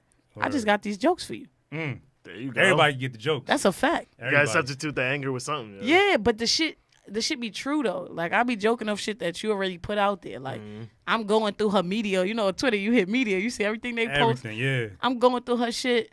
She captioning pictures, 30 and living, 30 and pretty. You don't believe you pretty because why you keep telling me? Yeah, I think people put their age mostly like too much. I think they lying about the age too. Like, probably every thinks post like you probably older for sure. And I know she lying. I know she wasn't comfortable because, like, I tell people all the time, like, I'm a Birkin bag. I'm not a Coach bag. Everybody can't get next to me. I started saying that shit because I didn't believe it at first. Now I know that shit. I don't even say it too much. I'll say it just because people used to me saying it, but, like, I don't need to say it now. But I had to say it to train my mind. Yeah. So I know when I was going through her media, I'm like, oh, this bitch is depressed. Oh, yeah, I'm about to end her life now. Then she blocked me. Yeah, I'll be mad petty and make a backup account just to troll her ass too. Like, troll her ass even more. Like, remember me? Like, yo, son, she was angry. Like, she was angry. And her local Chinese spot is trash, too. I seen those pictures. Trash. The food don't even look good. Damn, you disrespecting her local restaurants everything, too? Like, damn. Everything. Because it's just like, what are you doing? Why you bothering me? I'm minding my business. Asking petty. one question. And you started it. Word. So it's other ways to get under people's skin. People hate a happy person. That's hate it. Yeah. They hate it because they not happy. They not happy. That's why I go out my way to be like, yo, what's wrong with you, all right? Yeah, Damn, you look a little angry today. Damn, you might got to quit your job today. You doing bad. I ain't gonna lie, that get me tight. Yeah, if I'm having a bad day, like, don't ask me how I'm doing, my nigga. Like, I'm having a bad day, yo. Yo, people But be don't ask tight. me. So sometimes you can just sense that though. They like, be tight with me, son. Yeah. Like, With me, you know. Don't talk to me, that's my me. nigga. Like, That's don't me. say I good morning. don't want to talk to you. Leave me alone. And I noticed that when I'm in that mood, that's when everybody's like, hey, what's up? Like, shut the fuck up. Shut up. So now I put that same energy out, and now it's very few things that I can get angry about. Because it's just like, this shit will pass. Yeah. Even like money situations. I've been in situations where it's like, yo, how am I going to afford all the list. I just be like, yo, do it. I'll figure it out. And the how has come. Yeah. You just got to make sure you want to do it. That's why I tell people, make sure you want to bother me when you do this, because I know that I want to bother you. Yeah. So if you're not going to do this back and forth, just leave me alone. Word. Leave me alone, because I'm going to go at everything. I'm going to go at your cat, your dog, everything. I don't care. Yeah, like you got, but see, people, if you got ammo without people even knowing. So like people will just probably tap out after like the first joke. I know I would. Like you coming all this shit, like you coming at my restaurant, my car. Fact. You ain't even see my car. You coming at it. That's Like a fact. I go through Damn, everything. man, I was just kidding. yeah. Like, my bad. I've landed in a few of those. Yo, I'm just messing with you. Oh, me too. Yo, I'm just playing. Damn. No, but you know what? That's that cancer in you, though. Because Yeah. like once you get us started, like we're gonna try to end that shit. Yeah. Like, Yeah, if you're going to start it, I'm going to finish it because I'm busy. I got this shit to tend to. Yeah. So I'm going to make sure I leave here satisfied. Yeah, you are. But you got a show up next, right? I didn't mean to we keep you Nah, mad you long. good. You good. I got actually my guest is in there. We was just talking and brainstorming, but I did like a whole tour of being on other shows. That's my friend. Like she That's don't what's mind. up. She don't mind. Okay. So what time y'all record to? We booked for 2 hours, but I know you said you were gonna be here for an hour. So what y'all ain't here till 8:30? 8:30, yeah. All right, come on, we can do it. All right, bet. actually, Yeah, what time if y'all is going, it's what is it? 7:40. Yeah. Oh. Yeah, if y'all gonna keep damn. me, I'ma stay. Yeah, we good. it? I'm enjoying this conversation. Yeah, we can do It's that. all right, Yeah, it's she's good. I was just gonna ask, so you jumped into this podcast thing just, like Cold feet. cold turkey. So you didn't really listen to other podcasts as like influences, like to give you extra boost? I did. Listen to Tax Season. Oh Free man, tax. free tax, damn. Yeah, free tax. Tax had a big role in me getting in the studio. But I listened to Tax Season. I did a few drink champs.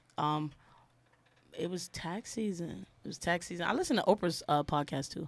So I heard a Conversations little and bit some of shit. it. It's really good. I ain't gonna lie. If you into like personal development, it's Yeah, good. yeah. But some of the guests, they just be chatting. So I'll be like, oh, come Yeah, on. I must have got a few bad episodes because like I'm all like it's all right, but I can't get fully into it. Like, Yeah. I go back and forth with it. It's special episodes. The episode she did with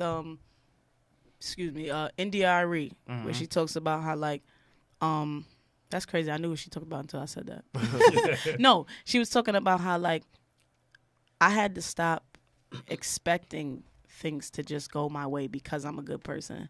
I had to understand that the universe takes its toll on everyone. Some shit like that. But it's certain episodes that really resonate with me. I listened to, I think it was just Tax Season though that got me to be like, I could do this. Word. But then like once the door was open, it was open. So like now, like I listen to Gary V. I listen to Andy Frisella, the motherfucking CEO project. It's a really good show. I never heard that. Sounds Yeah, dope. yeah, it's a good show. He kind of like just tears down all the stereotypes. Like the last episode, he was like, "You think saying, oh, I'm great and I look good is it works when you don't even feel it? You gotta feel this shit." And he curses a lot, so I think I resonate with him. Matter of fact, I got my phone. Let's see what I do listen to. You fucking with Joe Budden? I Joe love Budden? his show. Yeah. It's his show too. It was him and Tax Season. Now I ain't gonna lie, I'm really, really out of date with the Joe Budden show. But his old episode, Flip the Script, Queen's Flip show. I listened to Queen's Flip. He did that interview with Lil Mama, and he asked her like, I just want to know, like, why did you go on stage with Jay-Z and Alicia Keys? God. So it was shit like that. I'm like, this is shit that I even want to know. So I'm like, I know I could do it. I still don't know why she did that. Actually, I thought she was drunk. Like, I don't even think she knows why. I think she has explained it, but I've never heard a Lil Mama interview outside of the one she was crying on the Breakfast Club. yeah. About, I don't know. I don't remember what was said, but she started crying. I think Angela Yee said like she brought up her mom and that like kind of sparked it kind of. But everybody tries to blame Charlamagne for that.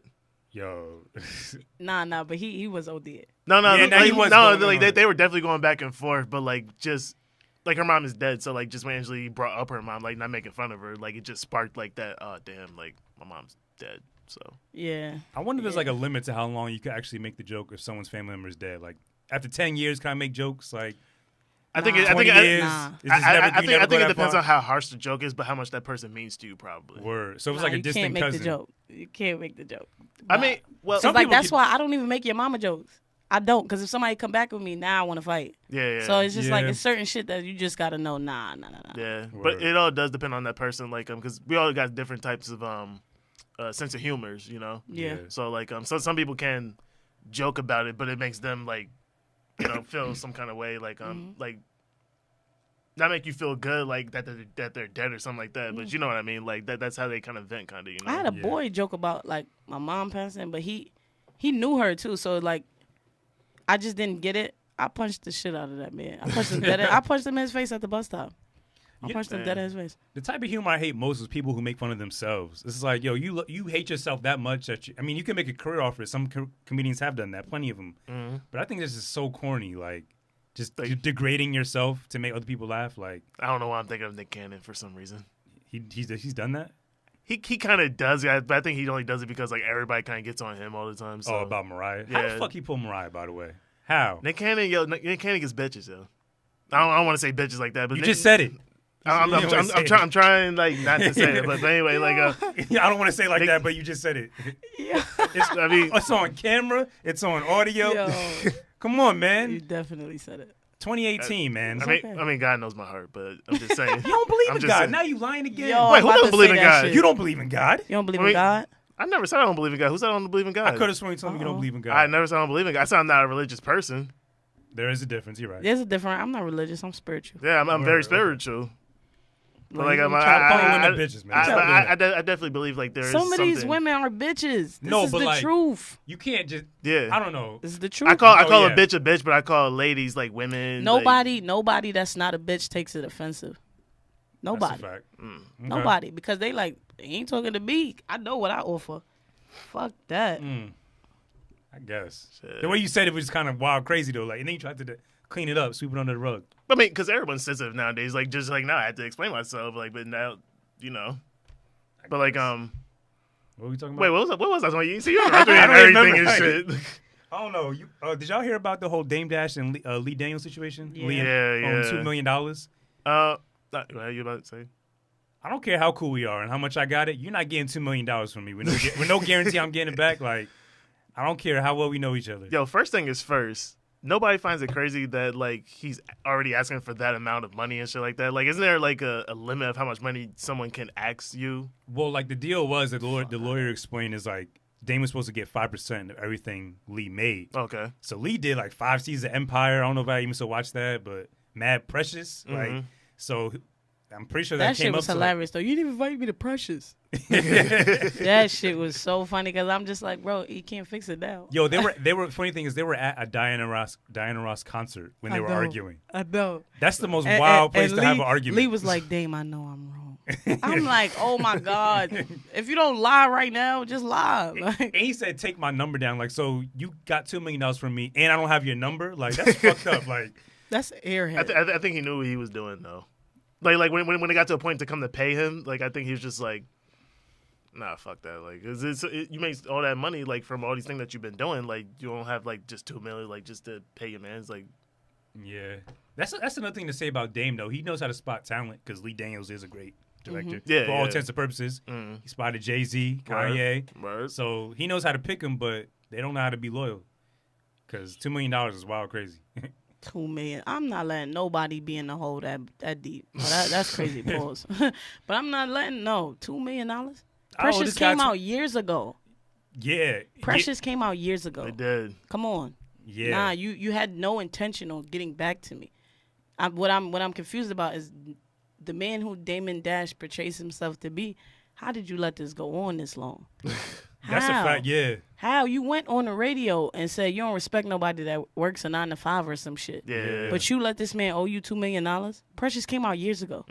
Come on. This is why people got to really watch what they say. Word. You got to watch what they say, what you say, because now you look like an idiot and you clowned everybody for working a job. I bet you they ain't. They job don't owe them $2 million.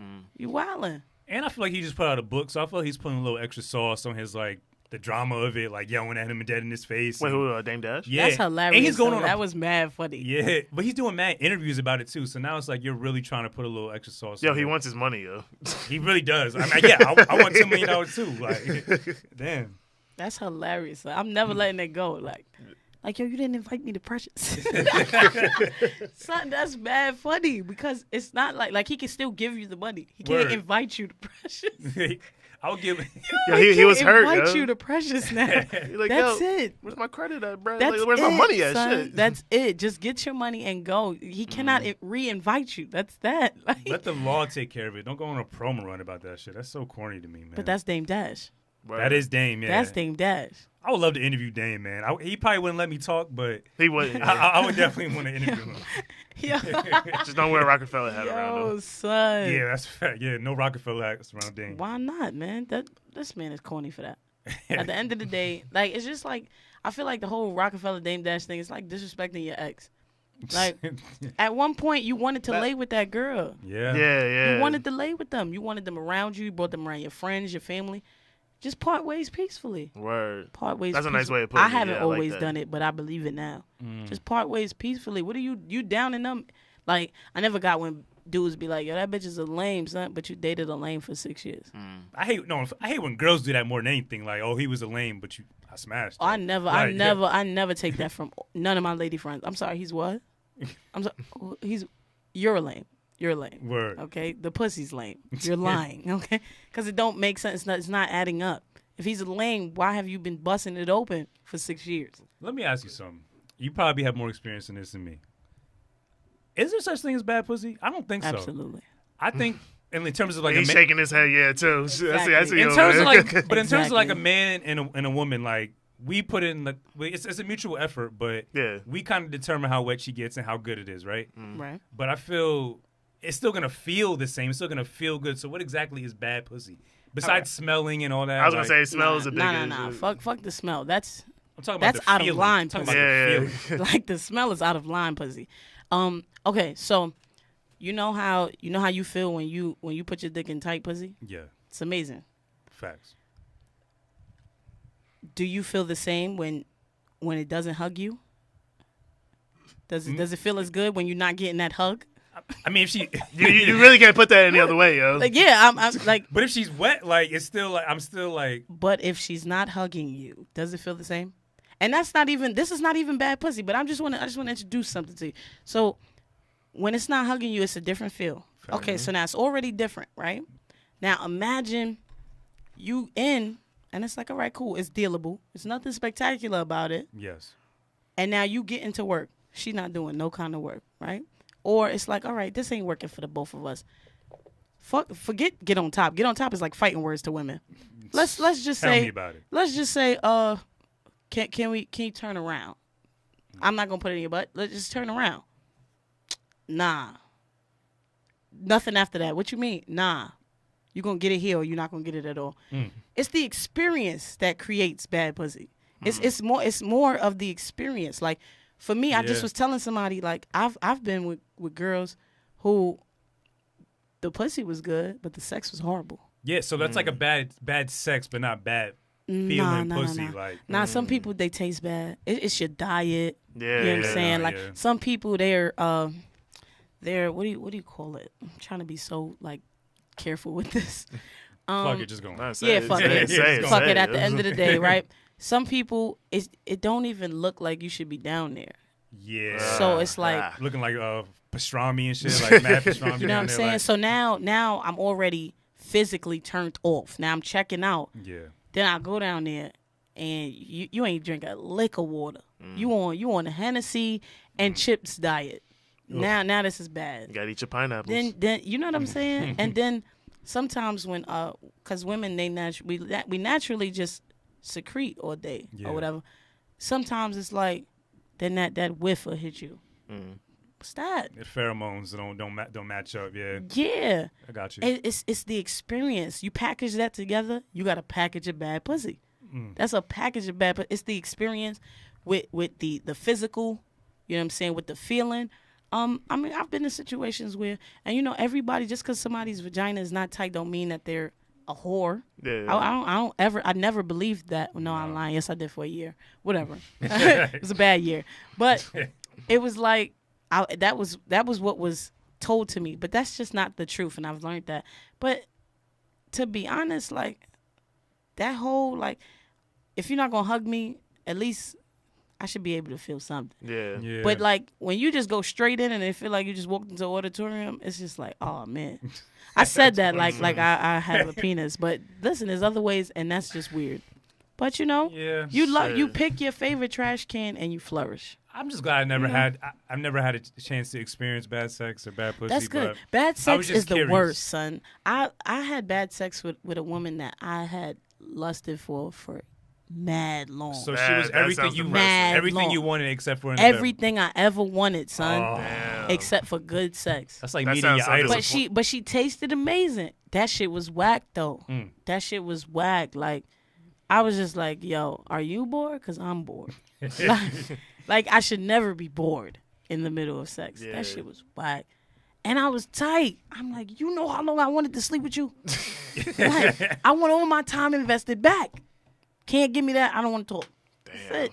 Yo, you ever have sex with a chick and just like she's really into it, she's in the mood, but you don't want to, so you just do it just to get her off, and then you just be like, absolutely. I be feeling just guilty. to keep her around, and it ain't I don't right. feel guilty. I mean, I still do it, but like when you gotta go out your way to fake a nut, it's just like, damn, like I kind of feel bad. Holy shit! So I just faked my first orgasm, maybe 3 years ago.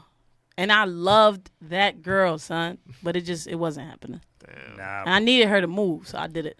Prior to my girl now, like I had to fake a nut with this one white chick. That was the second white chick I ever had in my life, and she was just laying there like a dead fish, and I was just like, she was good, like I was like, all right, I'm over this. I'm hungry, like so. That shit bothers me too. When you be like, yo, I'm mad hungry. Oh, you want to eat this pussy? Bitch, I'm really hungry. I'm really hungry. It's not going to fill me hungry. up. Yo. Like, I had a girl get upset with me because I was like, all right, but what I'm going to eat for real? And she was like, you disrespectful ass bitch. I'm like, but I'm really hungry. I'm wrong for being hungry. Like, I was like, you're evil to make me feel that way. But it worked. And I can't be the only one who's always hungry after sex, too. That's like, what I'm saying. I'm literally I really starving. be hungry. Like, that's a workout. What's next? What's next? The core, the back are getting worked out. Sometimes the arms, you look like the you legs. got nice arms, though. See, me, like, especially, I don't know, I do push-ups. But I got my arms, son. Bruh. Son, when I put my dick on, that sounds crazy to say. But this is true. When I put my dick on and it's missionary, son, I'm like, give me 5 pumps and then we good. Yeah, you got to move. You got to move my arms. How do you put your dick on? It's like you pull up your pants? Yo, nah. Like, how do you put the dick on? First of all, I know my adjustments on my shit. So when my shit is a little loose, I be like, you been in here playing, huh? you been in here wilding out? Okay, enough is enough, right? So sometimes I'll put it on over my briefs and when I just got to be quick. And sometimes I'll just take my briefs off. But for the most part, the shit is quick. You clean it, get the cleaning, bam. I already have my shit adjusted. One day I put it on, the shit was too big, and I was like, oh, you fucking with a fat bitch, huh?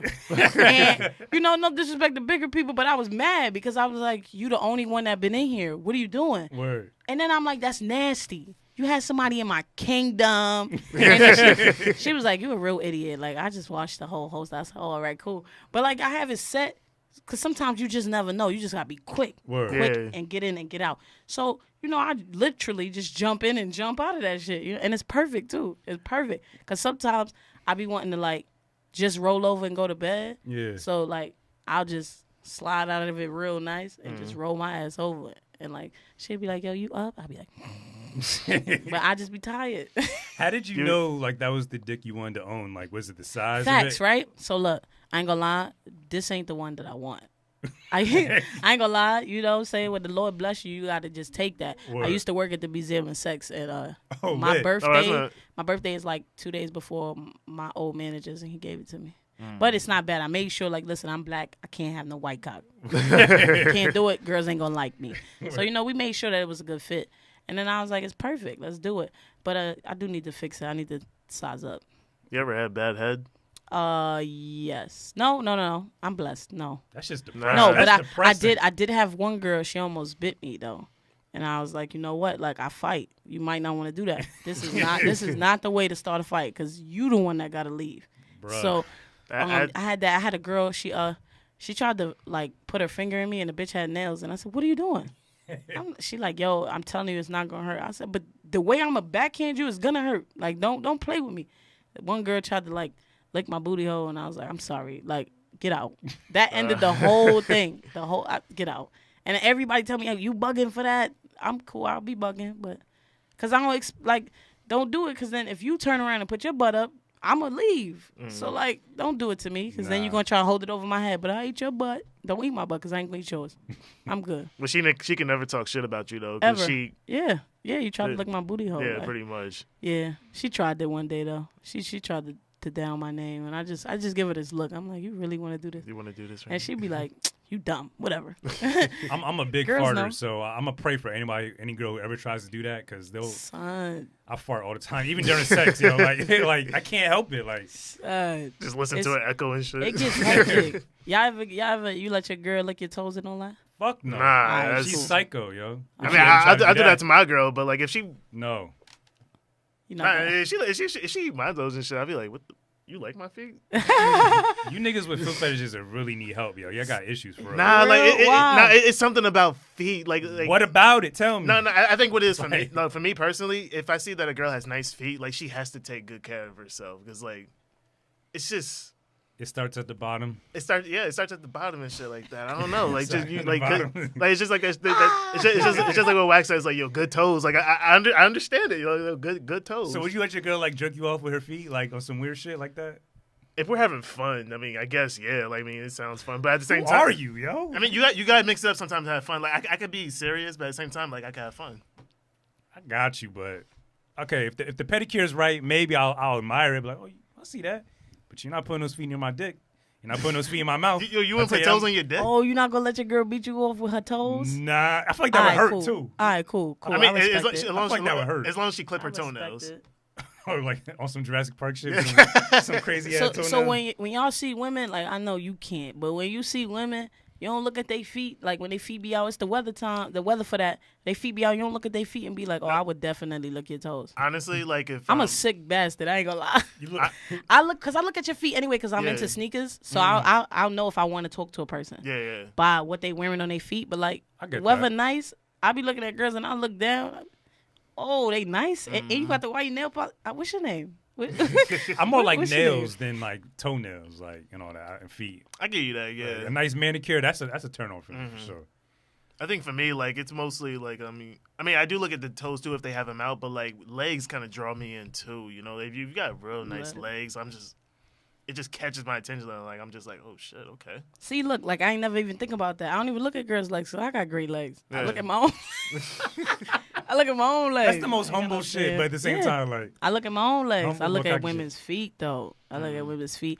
I look at their face. It matters, but you know, yeah, for sure. the regular, the titties, the ass. But I look at their Yeah. nails. I look at their nails because if a woman, I feel like if a think- woman don't keep their dick grabbers okay, then then you know she don't care about nothing. You know? I think that's mostly a woman thing because I hear a lot of women say that like they'll look at some guys and she'll be like if I have a conversation, I'm all like, what do you look for like in a guy? And some of them be like arms and stuff like that, blah blah blah. But a lot of them would say like good hands and stuff like that, like something about the hands. Even me, I'm not even intimate. When men keep their hands and feet good, that should make me want to be their friend. Like you want to be my homie, like. Cause like it's like a thing where it's not supposed to happen. Like why y'all can't take care of yourself? Fuck that. I feel like it's a thing that should happen, but it's just us guys. We just disgusting. We don't give a fuck sometimes, but I feel like but that we don't should live do in that. Don't live in that. Listen. Drink water. You know, of course. drink water. Facial cleanser, all that. Get your little facials. Cologne. Masturbate and keep I your don't women use as much cologne flowing. anymore. You know what I'm saying? Even if you use like oil, like I know somebody he smell good just off cocoa butter, but you know everybody's different. Like me, I make sure I keep like if I don't got on like cologne, I got on holy water. So these bitches know. Listen, Satan, don't come this way. But it's just like you know, it's got to be like a ritual. Like it got to be something that we withhold within ourselves. Like I don't smell good. Like when I was in high school, I used to smell good for girls. I smell good because I like to smell good. I smell good for me. I'm attracted myself. So when people come on to me and they like, oh, but you smell mad good. I know you did that because people take notice. I'm like, are you dumb? I did this shit for myself. I gotta smell myself first. Yeah, because I'm walking into these rooms and I'm meeting these people, and the last thing they're gonna say about me is she was nice, but she smelled like an average person. Nah, nothing about me is regular. I ain't gonna lie. The way you talk, You definitely broke a lot of hearts in your life. Of course, by mistake. By mistake. Yeah. I'm not that person no You more. got a lot of people, if we interview, they'd be like, what she did to me, she hurt me, like she cheated on me. Like, I used to be a real piece of shit. I ain't gonna lie. Dang. Absolutely. I've absolutely, God has sent me women that I was not ready for, but I needed them to learn how to keep them. Yeah. Are you know in what a I'm relationship now? No, I'm not in a relationship.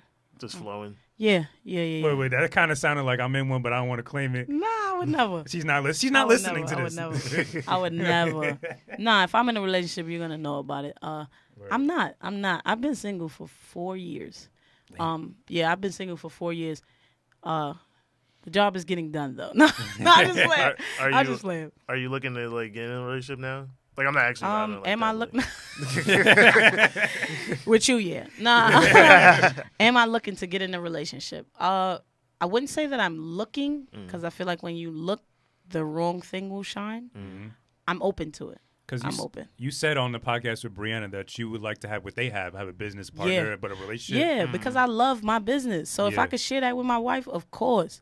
Like, because, sometimes the only person you can trust is your partner. Yeah. And I don't trust nobody, not even, like, my partners. But, I spend a lot of time with you, you know what I'm saying? Yeah. I would love to be able to have that work and personal relationship with the woman that I take serious. I'm not looking like, she look like she could be the type. Some girls, don't get me wrong, I know people follow me on Twitter. Mm-hmm. Yeah, some of y'all just look like we need to be together today. For everybody else, I'm open. It's all on how, you present yourself to me. That business and pleasure stuff, like working with like your wife, that sounds a little bit tough for me just because if we're stressed at work, we're taking that home. You're coming home. Right. With me. Yeah, exactly. So I don't know how we'd be able to get over that because we're constantly But filled it takes a certain level of maturity and a certain level of detachment. If you could say, you piss me off business-wise, but at the end of the day, you still my wife, we still going to go home and we going to get it rocking. Yeah. There's a level of detachment that you need, and that's why I said I admire Brianna and Matt, because I see that they have it. Yeah, they seem like their communication is really great. Exactly. Yeah. You know what I'm saying? So I make sure, like, I'm going to do whatever I have to do in order to keep my relationship tight. Like, don't get me wrong. I've been caught up in the emotion and the petty, and I've violated girls that I really, really care about. I just did it recently, and I had to really check myself. What the fuck is wrong with you? What make you think that you're invincible? You got a good show, but you ain't invincible. You still got to lay down. Nobody wants to lay down with that guilt or feel lonely. Like, so it was just like, I got to do certain things within myself. That's what I say. I'm open to a relationship. I ain't out here just like shooting around. Nah, it'll come. It'll come because, I always tell people I'm God's favorite child. Whatever for me is about to be here. So You want to get married and all that too? I used to want to get married. I feel like you get to a certain level and it's like you got to start trying different things because the old things weren't working. I used to want to be married and, commit to my wife and the kids, all of that, But right now where I'm at, I just want 2 girlfriends with mad kids, a Jeep Wrangler, and a family home. That's it. Sometimes I wish... You got to be really specific with the law of attraction. You got to tell the universe what you want. I want 2 girlfriends with a matte black Jeep Wrangler and a family home with mad kids. Specifically 7. We could start with 7 because I believe in numbers and 7 is the Lord's number. Damn. Yeah. All that other shit. Bugging. All that 2 other kids shit. is cool with me. Nah, you know what though? I got a big family. My grandmother had 10 kids. Gotcha. So I'm used to like big things. Like my grandmother had 10 kids. We was in a 3-bedroom project apartment. I didn't even know. You gotta spread them out though, because like an infant, 2 years later, another infant, like that's a lot of crying, man. I mean, that's a lot of no sleep. You gotta love it. Nah, that's a fact. That's a fact. But you know what? I know that I'm equipped to improve the generation that I have control over.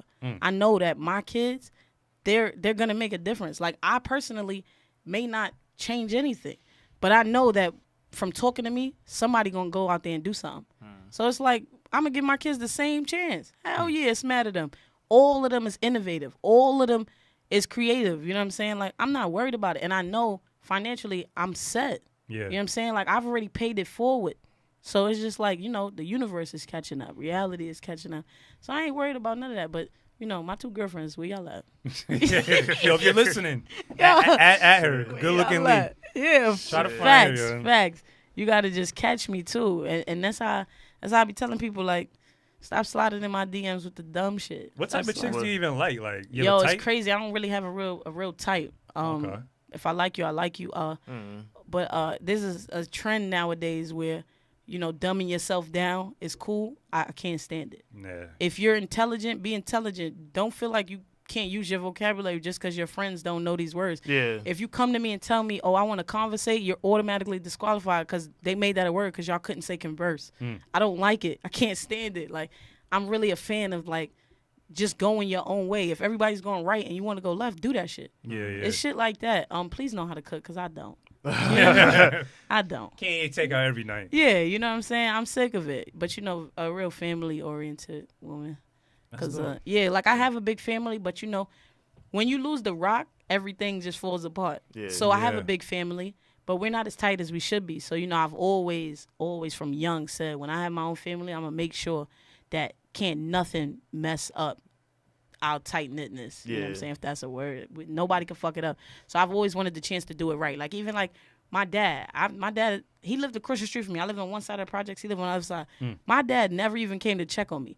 And it was like, I always hated him for it. I don't hate that man. That man showed me everything he needed to show me. He showed me exactly what I would never do to my kids. Like, even when I moved to England, I made sure I ain't miss my sister's birthday or nothing. It's certain things I just can't do because I've had them done to me. Yeah. So that's why, like, all the girls that I hurt, I'm forever indebted to them. And even, like, when I see them, I'm so nice to these girls, even though they mean to me. But it's just like, I deserve that. You know what I'm saying? Because I really fucked you up. And I've been blessed. I ain't have to date no gay girl. I'd be dating straight girls. So it's like, I took you out your way to question your sexuality, to introduce me to your family, only to validate you. That's not right. So even when they mean to me, I'd be like, yo, I love you too. And I mean that shit because I get it. I get it, but I was angry and I was lashing out at everybody. Don't nobody owe you shit because you ain't got a parent. Don't nobody owe you shit. Word. Nobody cares that your dad's not around. Ain't nobody give me nothing when my mother died. Nothing. Ain't nobody say, listen, your mother died. We gonna give you a scholarship. Go to school for free. Nothing. It doesn't matter. Once I learned that, it was like, you just got to be nice to people. You just got to be kind. Even if you don't feel like you're in the mood, be kind. When you're not in the mood, be kinder. Yeah. Because whatever you putting out, that shit is just coming back. Yep, exactly. When I was younger, I used to put that on, because my pops was never around. I used to kind of blame him and blame my situation. But as I got older, I realized I'm still alive. I'm grown. I'm doing my thing without him. Exactly. I never needed him. Yeah. Exactly. So why put it on an excuse? I could just do what I do and use the lessons that my mother and my grandmother taught me and just be a better man, be a way better man than he'll ever have been. I asked my dad last year, why you ain't never want to be in my life?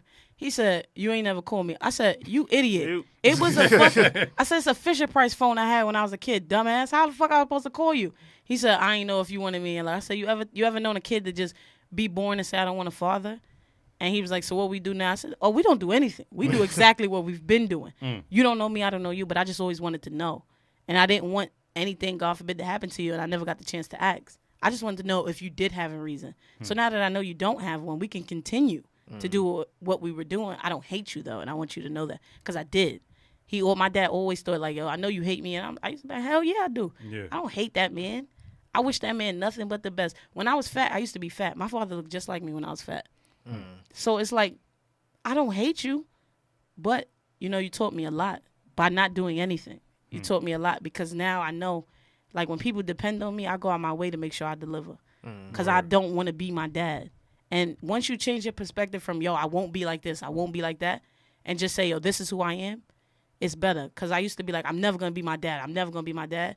And you attracting that, because it's like the universe don't hear never. Yeah. It's just like, be my dad. So then I used to do shit to people. And you can't compare yourself to someone you don't know, too. Yeah. So if I have nothing to go off of, I just know myself, and I know who I want to be and who I am going to be. So, but at the same time, like, if he try to come up into my life, I'll definitely milk that nigga for some money. But like, all right, oh, that's a fact. Like, my father paid for a pair of gold teeth for me. I lost them. He paid for a soccer jersey. I told him it was $200. Yeah, he's an idiot. Like, yo, you really hurt me, yo. Let me get $250. Like, yeah. But other than that, like, I don't need him.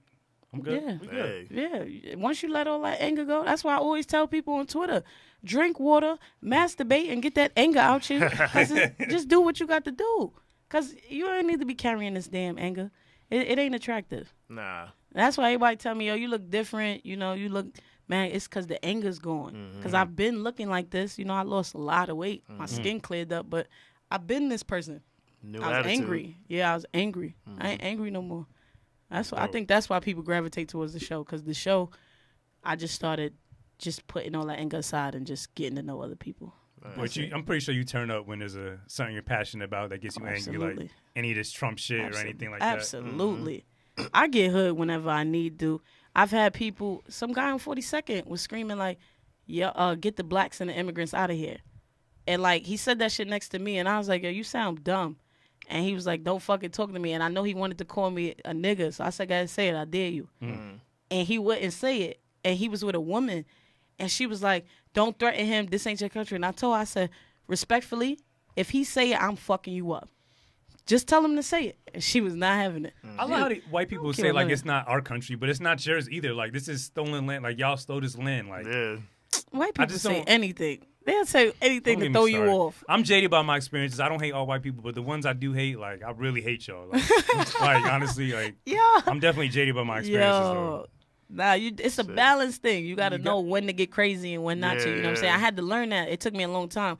Because I've been in the room with amazing people, and my attitude has disqualified me. So it's like me starting my own show. It's like, how I'm going to get them to give me a chance?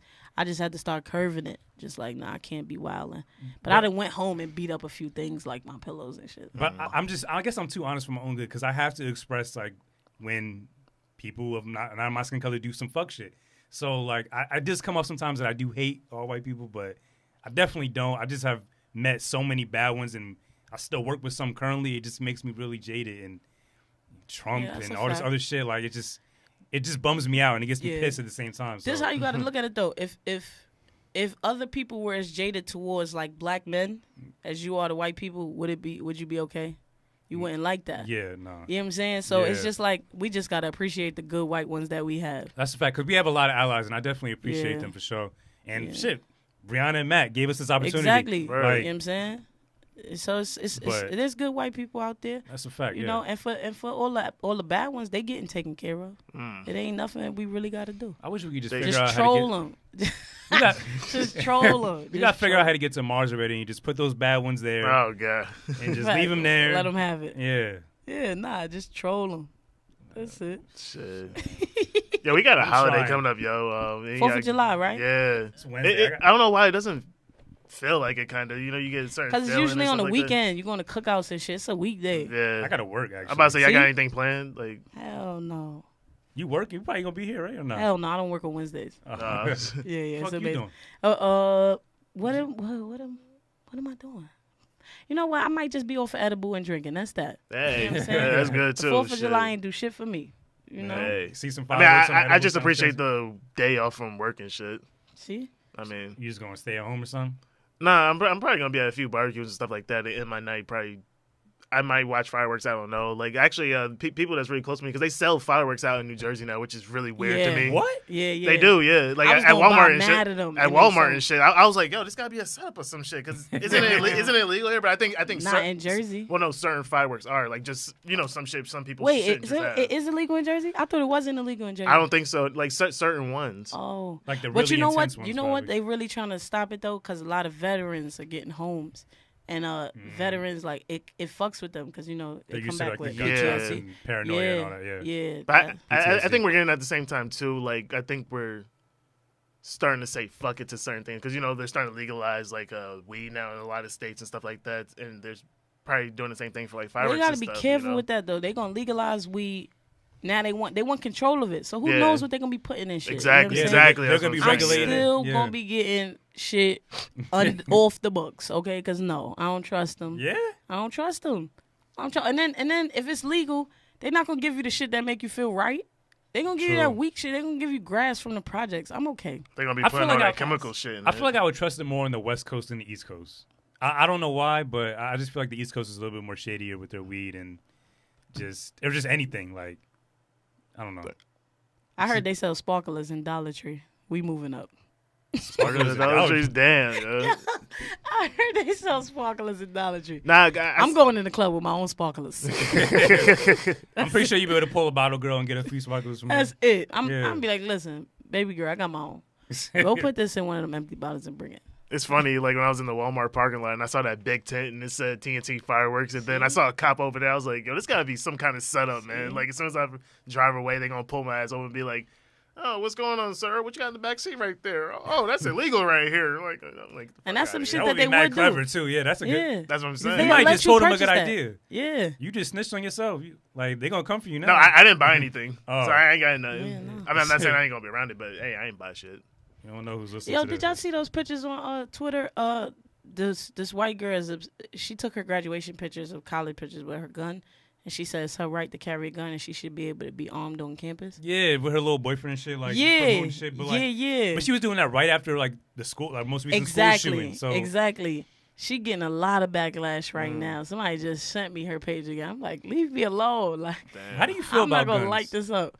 I feel like guns don't. Let me be careful.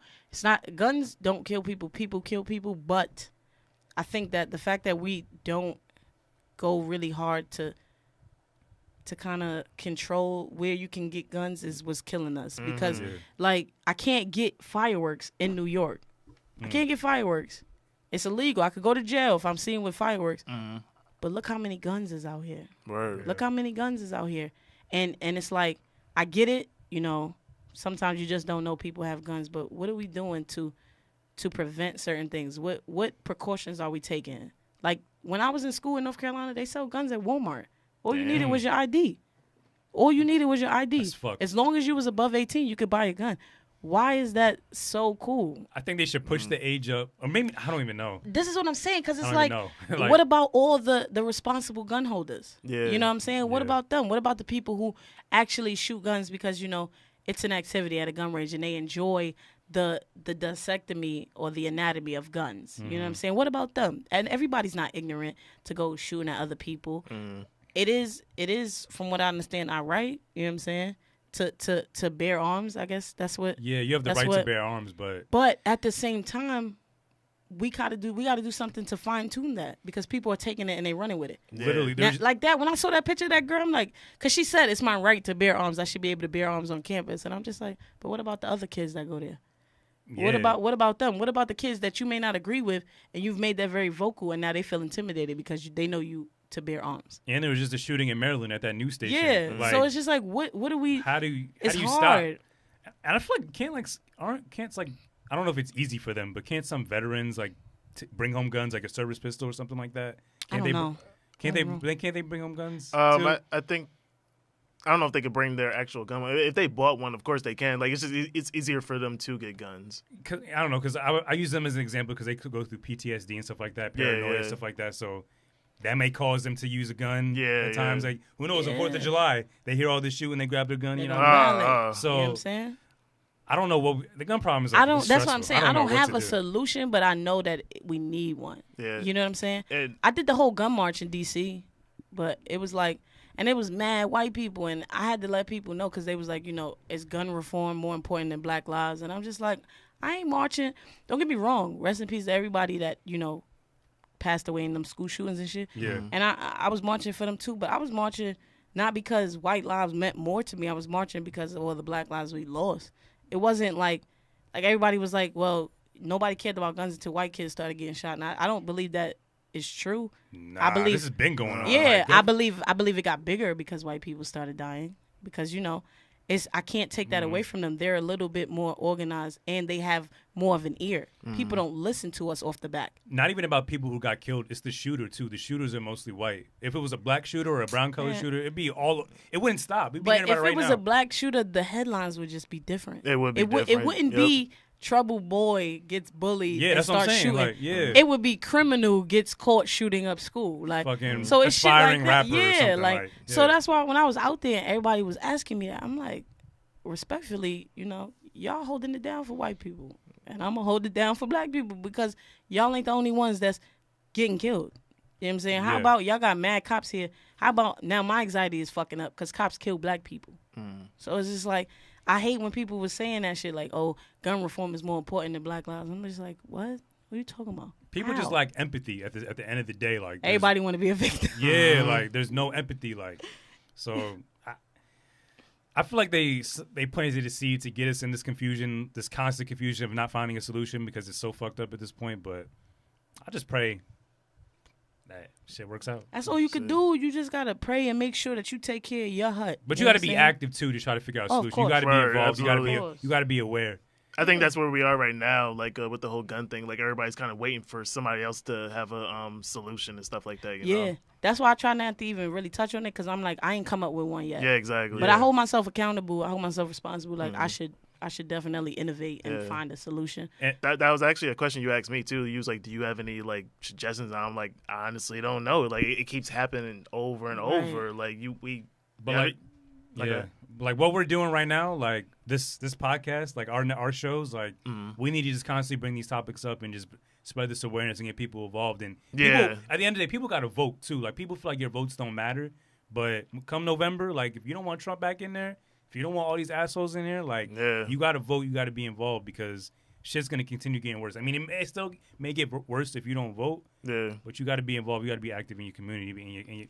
That's why I go out my way to make sure I help the community. You know what I'm saying? Like, I'm not big on politics. I'm just big on really helping. You know what I'm saying? That's why when I gave away all those clothes to homeless people and shit, I invited everybody out because it's like, I even had my family with me, my little cousins. You know what I'm saying? I'm kind of sad my little sisters couldn't be there, but I need them to know too. You know, we blessed. You know what I'm saying? But just because you blessed don't mean that you be real selfish with your blessings. If you could bless somebody, do that. And don't expect nothing back from them. Yeah. On my birthday, I got home like 1, 2 in the morning. I came out the train station. There's this guy that's always there. I don't carry cash, though. And I said, I got cash on me. I said, yo, you hungry? I went to Popeyes and bought him something to eat. Yeah. And that was the first thing that I wanted to do on my birthday because it's just like I like to help people because I know that I didn't have to have my mom's help me or I didn't have to have all of the shit that my mother provided. I didn't have to get Jordans before they came out. If somebody is down and out, I feel like if we all came together and made it our duty to help people, we would get better places. Like, look at Jewish people. They help each other mad hard. Yeah. They help each other to the death. Yo, I walked in a Jewish supermarket by mistake. I just wasn't paying attention to where I was at.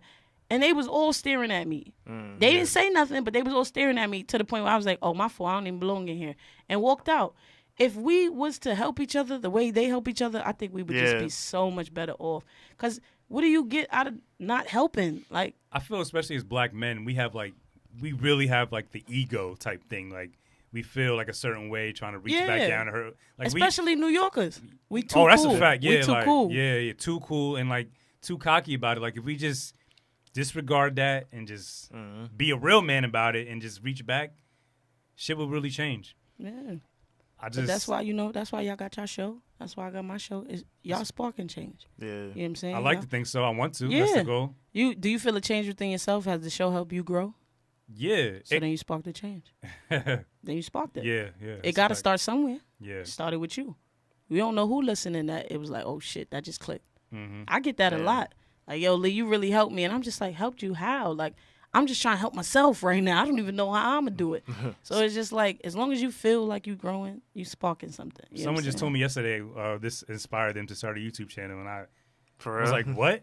Are you serious? See? Like, what? It comes out of nowhere. Look, somebody just told me on my live just now. She said, I listen to your podcast nonstop. It's extremely inspiring. What the fuck am I inspiring? Like, right? I don't know. I have no idea, but I'm so grateful because 9 months ago, I didn't even want to do it. I was just like, I thought about it, but I was like, nah, I can't do that. And then one day I said I could, and I have been ever since. It's funny. I bought all the equipment 9 months prior to us even starting. I still was doing research on how to set it up by myself, but I was still nervous to really keep suggesting it and then really do it. So I was shook. I bought the equipment. I said, I don't want nobody in my house. I changed my mind. Yeah. That's it. We got 1 minute left. Time running out. We really like, Dan, we have a good conversation. That kind of fucked me up a little bit. Dan, we had a good conversation. I ain't going to hold you, Caleb. Good looking, Lee. We really appreciate you for coming on this podcast. Thank you. You have been an amazing person. Amazing as I remember when we first met. When we first met, I was just really, I just couldn't forget you. You know what I mean? You just met certain people you just can't forget. So I'm glad we got to do this. Hope we could do this again. Hell yeah. Y'all come on the show. Oh, shit. I love that. Hell yeah. I want some fans. I want to meet your fans. You know what I mean? Come on the show. Yeah, we can set that up. I really appreciate y'all having me for real. Like, we appreciate you. A lot of people just like, I want you on the show because you number one here, and I just want to know how you did it. And I'm just like, if it's not for you, it's not for you. Right. But, I feel like y'all really brought me on here because y'all felt like I had something to say, and I appreciate that. Word, for sure. Yeah, like, people don't take to me the same no more. I was listening to your show earlier. Like I said, I loved it. Thank you. I'm listening every week now. Thank you so much. I appreciate it. Yeah, and I definitely be listening to y'all show. Oh, word. Okay. Yeah. Damn. I started listening when I met y'all. Because I was like, what if they just put out this one good episode because I'm sitting here? It's really funny. Like when we were making that episode, I kept looking at you. You didn't look like you were that much into it. But then after when we started talking, I was like, damn, like she was. Yeah, because you can't just sit there and be like. Yeah. Because then they like, what's wrong with you? Yeah. So you just gotta just be like, and I be in my own world when I be recording. I be trying to just handle my business while I'm recording. Word. So for the most part, I be on cruise control. But it's a good show. Oh, okay. Word. I appreciate that. Yeah, no doubt.